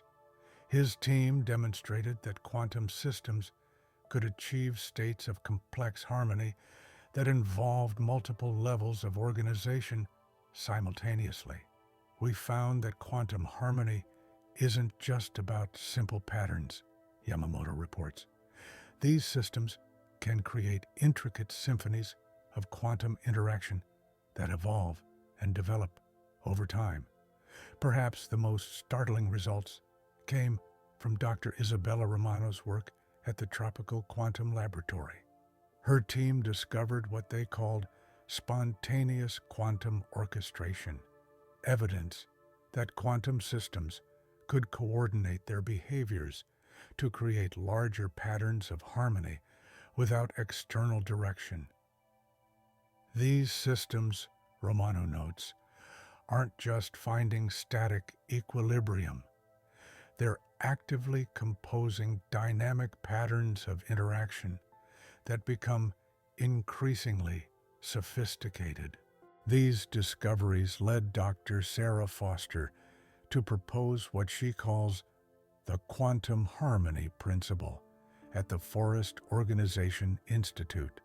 What we're seeing, Foster explains, suggests that harmony isn't just an aesthetic preference. It might be a fundamental principle through which quantum reality organizes itself. The universe might naturally tend toward states of increasing harmony and coherence. At the Applied Harmony Center in Prague, Dr. Thomas Kumar found evidence of what he termed quantum aesthetic evolution, signs that quantum systems develop their harmonic patterns in ways that displayed increasing elegance and sophistication. We discovered that quantum harmony follows certain principles of beauty, Kumar notes. These patterns suggest that aesthetic value might be objectively rooted in quantum reality. The implications extended beyond individual systems. At the Global Organization Institute, Dr. Maya Patel discovered that quantum harmonic processes could synchronize across vast distances. We found that quantum systems can coordinate their harmonic development, Patel reports. This suggests that cosmic harmony might operate through quantum networks that span the entire universe. The research culminated in what Dr. Alexander Wong calls the quantum organization paradigm. Speaking from his laboratory at the Harmony Research Institute, he explains, "We're discovering that the universe might be fundamentally oriented toward creating harmony. Every quantum interaction contributes to an ongoing process of cosmic organization that generates increasingly complex and beautiful patterns." These findings forced researchers to reconsider not just the nature of order, but the fundamental character of reality itself. Dr. Maria Gonzalez summarizes, "We're beginning to understand that quantum harmony isn't just an interesting phenomenon. It might be the primary mechanism through which reality organizes and develops itself. The universe might be actively seeking higher states of harmony through quantum processes at every moment." This new understanding was opening doors to possibilities that transcended traditional concepts of order and chaos. As scientists continued to explore quantum harmonic systems, we began to recognize that we weren't just studying another natural process. We were uncovering the fundamental mechanism through which reality creates order from chaos. The distinction between harmony and discord, between organization and entropy, between beauty and function, was dissolving into a deeper understanding of quantum harmony that promised to revolutionize not just our science, but our conception of how the universe structures itself. The most profound implication, concludes Dr. Weber, listening to the intricate patterns in his quantum harmonizer, is that harmony might not be something that emerges within the universe. It might be what the universe fundamentally is. Every quantum process might be part of a vast harmonic enterprise through which reality orchestrates its own development. At the Quantum Meaning Laboratory in Oxford, Dr. Elizabeth Manning made a discovery that would revolutionize our understanding of purpose in quantum systems. Using what she called a quantum significance detector, she demonstrated that quantum processes exhibited patterns suggesting inherent meaning and directionality, challenging the conventional view of quantum mechanics as purely random and purposeless. What makes Manning's discovery so transformative, explains Dr. Marcus Chen of the Purpose Physics Laboratory, isn't just that we found meaningful patterns in quantum systems, but that we've discovered quantum meaning might be a fundamental aspect of reality. These systems aren't just behaving according to laws, they're exhibiting signs of inherent purpose. The implications became even more profound when Dr. Elena Petrov at the Arctic Meaning Center studied what she called quantum purpose networks. Her team discovered that quantum systems could form interconnected webs that displayed coordinated, goal-directed behavior. These aren't just mechanical interactions, Petrov notes. The quantum systems are showing evidence of collective purpose that emerges from their quantum relationships. At the Desert Institute for Quantum Studies, Dr. James Morrison uncovered what he termed meaning field resonance, using specialized quantum detectors. His team showed that quantum fields could develop patterns that suggested purposeful organization. What we're observing, Morrison explains, indicates that meaning isn't just something we impose on quantum reality. It might be intrinsic to how quantum systems operate. The research took an unexpected turn when Dr. Hiroshi Tanaka at the Mountain Physics Center studied what he called quantum teleological states. His team demonstrated that quantum systems could exhibit behavior that appeared oriented toward future conditions. We found that quantum purpose isn't just reactive, Tanaka reports.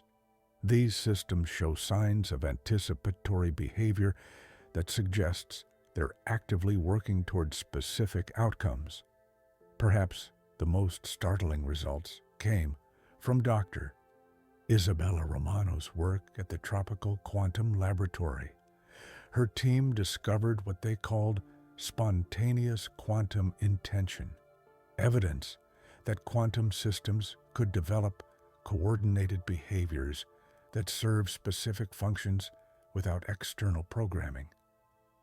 These systems, Romano notes, aren't just following predetermined patterns. They're showing signs of genuine purposefulness that emerges from their quantum nature. These discoveries led Dr. Sarah Foster to propose what she calls the quantum meaning principle at the Forest Research Institute. What we're seeing, Foster explains, suggests that meaning isn't just a human construct. It might be woven into the fabric of quantum reality itself. The universe might be fundamentally meaningful at its most basic level. At the Applied Purpose Center in Edinburgh, Dr. Thomas Weber found evidence of what he termed quantum value fields, persistent patterns in quantum systems that suggested inherent worth and significance. We discovered that quantum systems naturally organize around certain meaningful patterns. Weber notes, these patterns suggest that value and purpose might be objective features of quantum reality, The implications extended beyond individual systems. At the Global Meaning Institute, Dr. Maya Patel discovered that quantum purposeful behavior could synchronize across vast distances. We found that quantum systems can coordinate their meaningful activities, Patel reports. This suggests that cosmic purpose might operate through quantum networks that span the entire universe. The research culminated in what Dr. Alexander Kumar calls the quantum purpose paradigm. Speaking from his laboratory at the Meaning Research Institute, he explains, "We're discovering that the universe might be inherently meaningful. Every quantum interaction might contribute to an ongoing process of cosmic purpose that transcends our traditional mechanistic understanding." These findings forced researchers to reconsider not just the nature of meaning, but the fundamental character of reality itself. Dr. Maria Gonzalez summarizes, "We're beginning to understand that quantum purpose isn't just an emergent phenomenon. It might be a primary feature of reality. The universe might be actively pursuing meaningful development through quantum processes at every moment." This new understanding was opening doors to possibilities that transcended traditional concepts of meaning and purpose. As scientists continued to explore quantum meaning systems, we began to recognize that we weren't just studying another physical process. We were uncovering the fundamental mechanism through which reality generates significance. The distinction between meaning and mechanism, between purpose and process, between value and fact, was dissolving into a deeper understanding of quantum meaning that promised to revolutionize not just our science, but our conception of why the universe exists. The most profound implication, concludes Dr. Manning, analyzing the purposeful patterns in her quantum detector, is that meaning might not be something we project onto the universe. It might be what the universe fundamentally is. Every quantum process might be part of a vast, meaningful enterprise through which reality pursues its own purposes and values. At the Quantum Unity Center in Amsterdam, Dr. Sophie van der Meer made a discovery that would transform our understanding of wholeness in quantum systems. Using what she called a quantum holistic analyzer, she demonstrated that quantum reality exhibited a fundamental unity that transcended traditional concepts of separation and individuality. What makes van der Meer's discovery so revolutionary, explains Dr. Marcus Chen of the Holistic Physics Laboratory, isn't just that we found connections between quantum systems, but that we've discovered quantum unity might be the primary reality. What we perceive as separate particles and forces might be manifestations of a deeper, indivisible quantum whole. The implications became even more profound when Dr. Elena Kovac at the Arctic Integration Institute studied what she called quantum wholeness fields. Her team discovered that quantum systems maintained their underlying unity even when appearing to act as separate entities. These aren't just interconnected parts, Kovac notes. The quantum systems never actually lose their fundamental oneness, regardless of how they manifest in our observations. At the Desert Institute for Unified Physics, Dr. James Morrison uncovered what he termed holistic quantum dynamics using advanced detection systems. His team showed that quantum behavior could only be fully understood when viewed as expressions of a unified field. What we're seeing, Morrison explains, suggests that the apparent separation between quantum entities might be an illusion.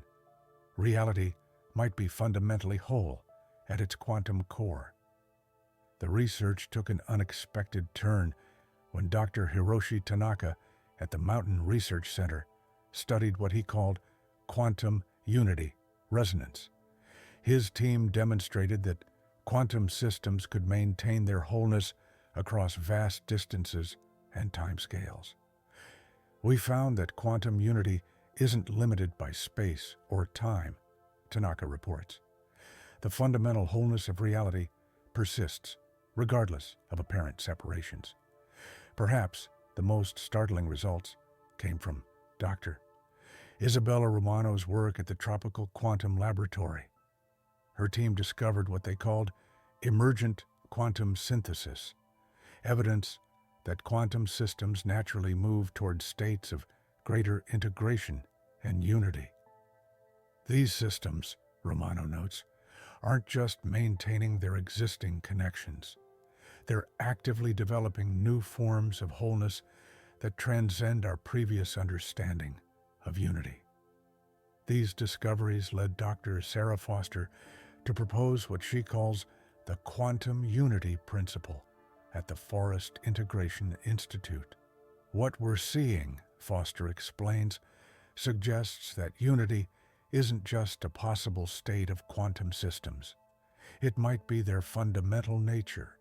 The universe might be essentially whole, with apparent separation being a surface phenomenon.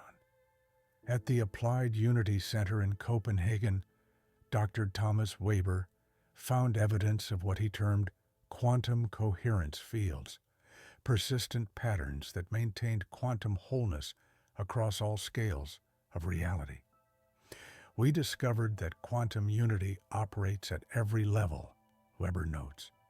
From subatomic particles to cosmic structures, everything participates in this fundamental quantum wholeness. The implications extended beyond physics. At the Global Unity Institute, Dr. Maya Patel discovered that consciousness itself might be an expression of quantum wholeness.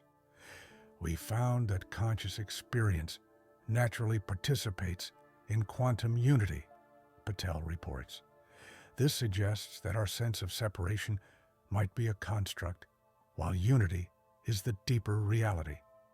The research culminated in what Dr. Alexander Kumar calls the quantum wholeness paradigm. Speaking from his laboratory at the Unity Research Institute, he explains, "We're discovering that the universe might be fundamentally inseparable. Every apparent particle, force, or phenomenon might be a manifestation of an underlying quantum unity that encompasses all of reality." These findings forced researchers to reconsider not just the nature of quantum mechanics, but the fundamental character of existence itself. Dr. Maria Gonzalez summarizes, "We're beginning to understand that quantum unity isn't just an interesting phenomenon. It might be the primary reality from which all apparent diversity emerges. The universe might be expressing its fundamental wholeness through every quantum process. This new understanding was opening doors to possibilities that transcended traditional concepts of unity and diversity. As scientists continued to explore quantum wholeness, we began to recognize that we weren't just studying another aspect of physics. We were uncovering the fundamental nature of reality itself. The distinction between one and many, between unity and diversity, between wholeness and separation, was dissolving into a deeper understanding of quantum unity that promised to revolutionize not just our science, but our conception of existence. The most profound implication, concludes Dr. Vandermeer, observing the patterns of wholeness in her quantum analyzer, is that unity might not be something that emerges within the universe. It might be what the universe fundamentally is. Every quantum process might be an expression of an underlying wholeness that encompasses all of reality in a single, seamless quantum unity. At the Quantum Synthesis Institute in Geneva, Dr. Maria Castillo achieved a breakthrough that would bring together all the major discoveries in quantum physics into a unified understanding.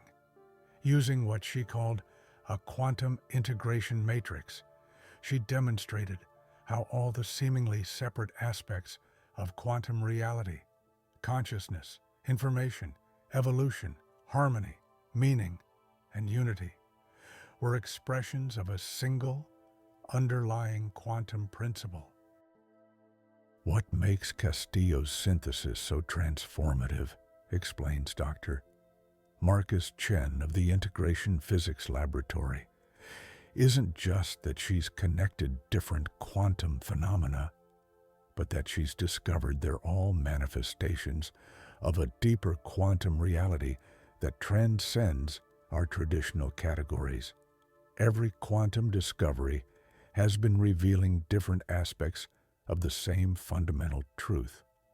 The implications crystallized when Dr. Elena Petrov at the Arctic Unification Center studied what she called quantum synthesis patterns. Her team discovered that all quantum phenomena followed interconnected patterns that suggested a common origin. These aren't just similar processes, Petrov notes.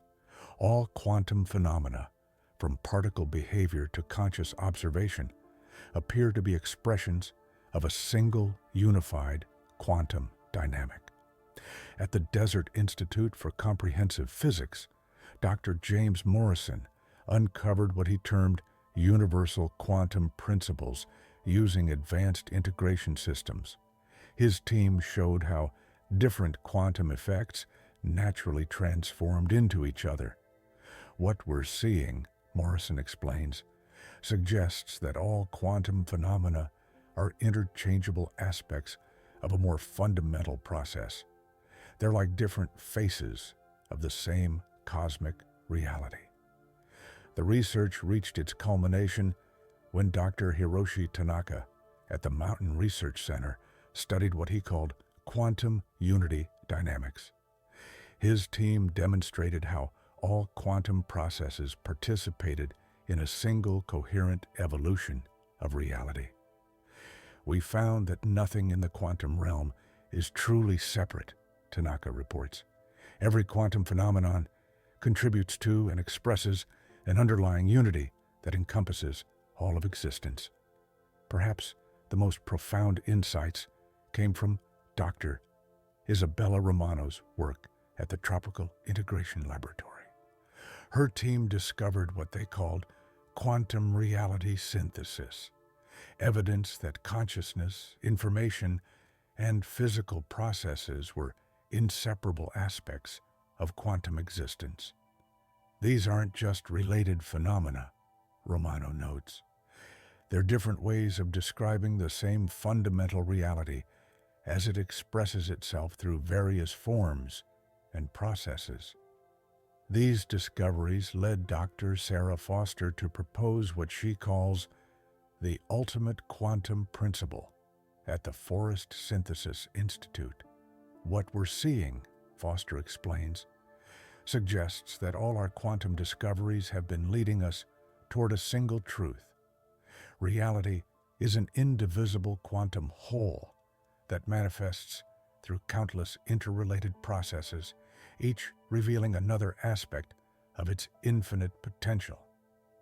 At the Applied Integration Center in Paris, Dr. Thomas Weber found evidence of what he termed quantum reality cycles, patterns showing how different quantum phenomena naturally transformed into each other.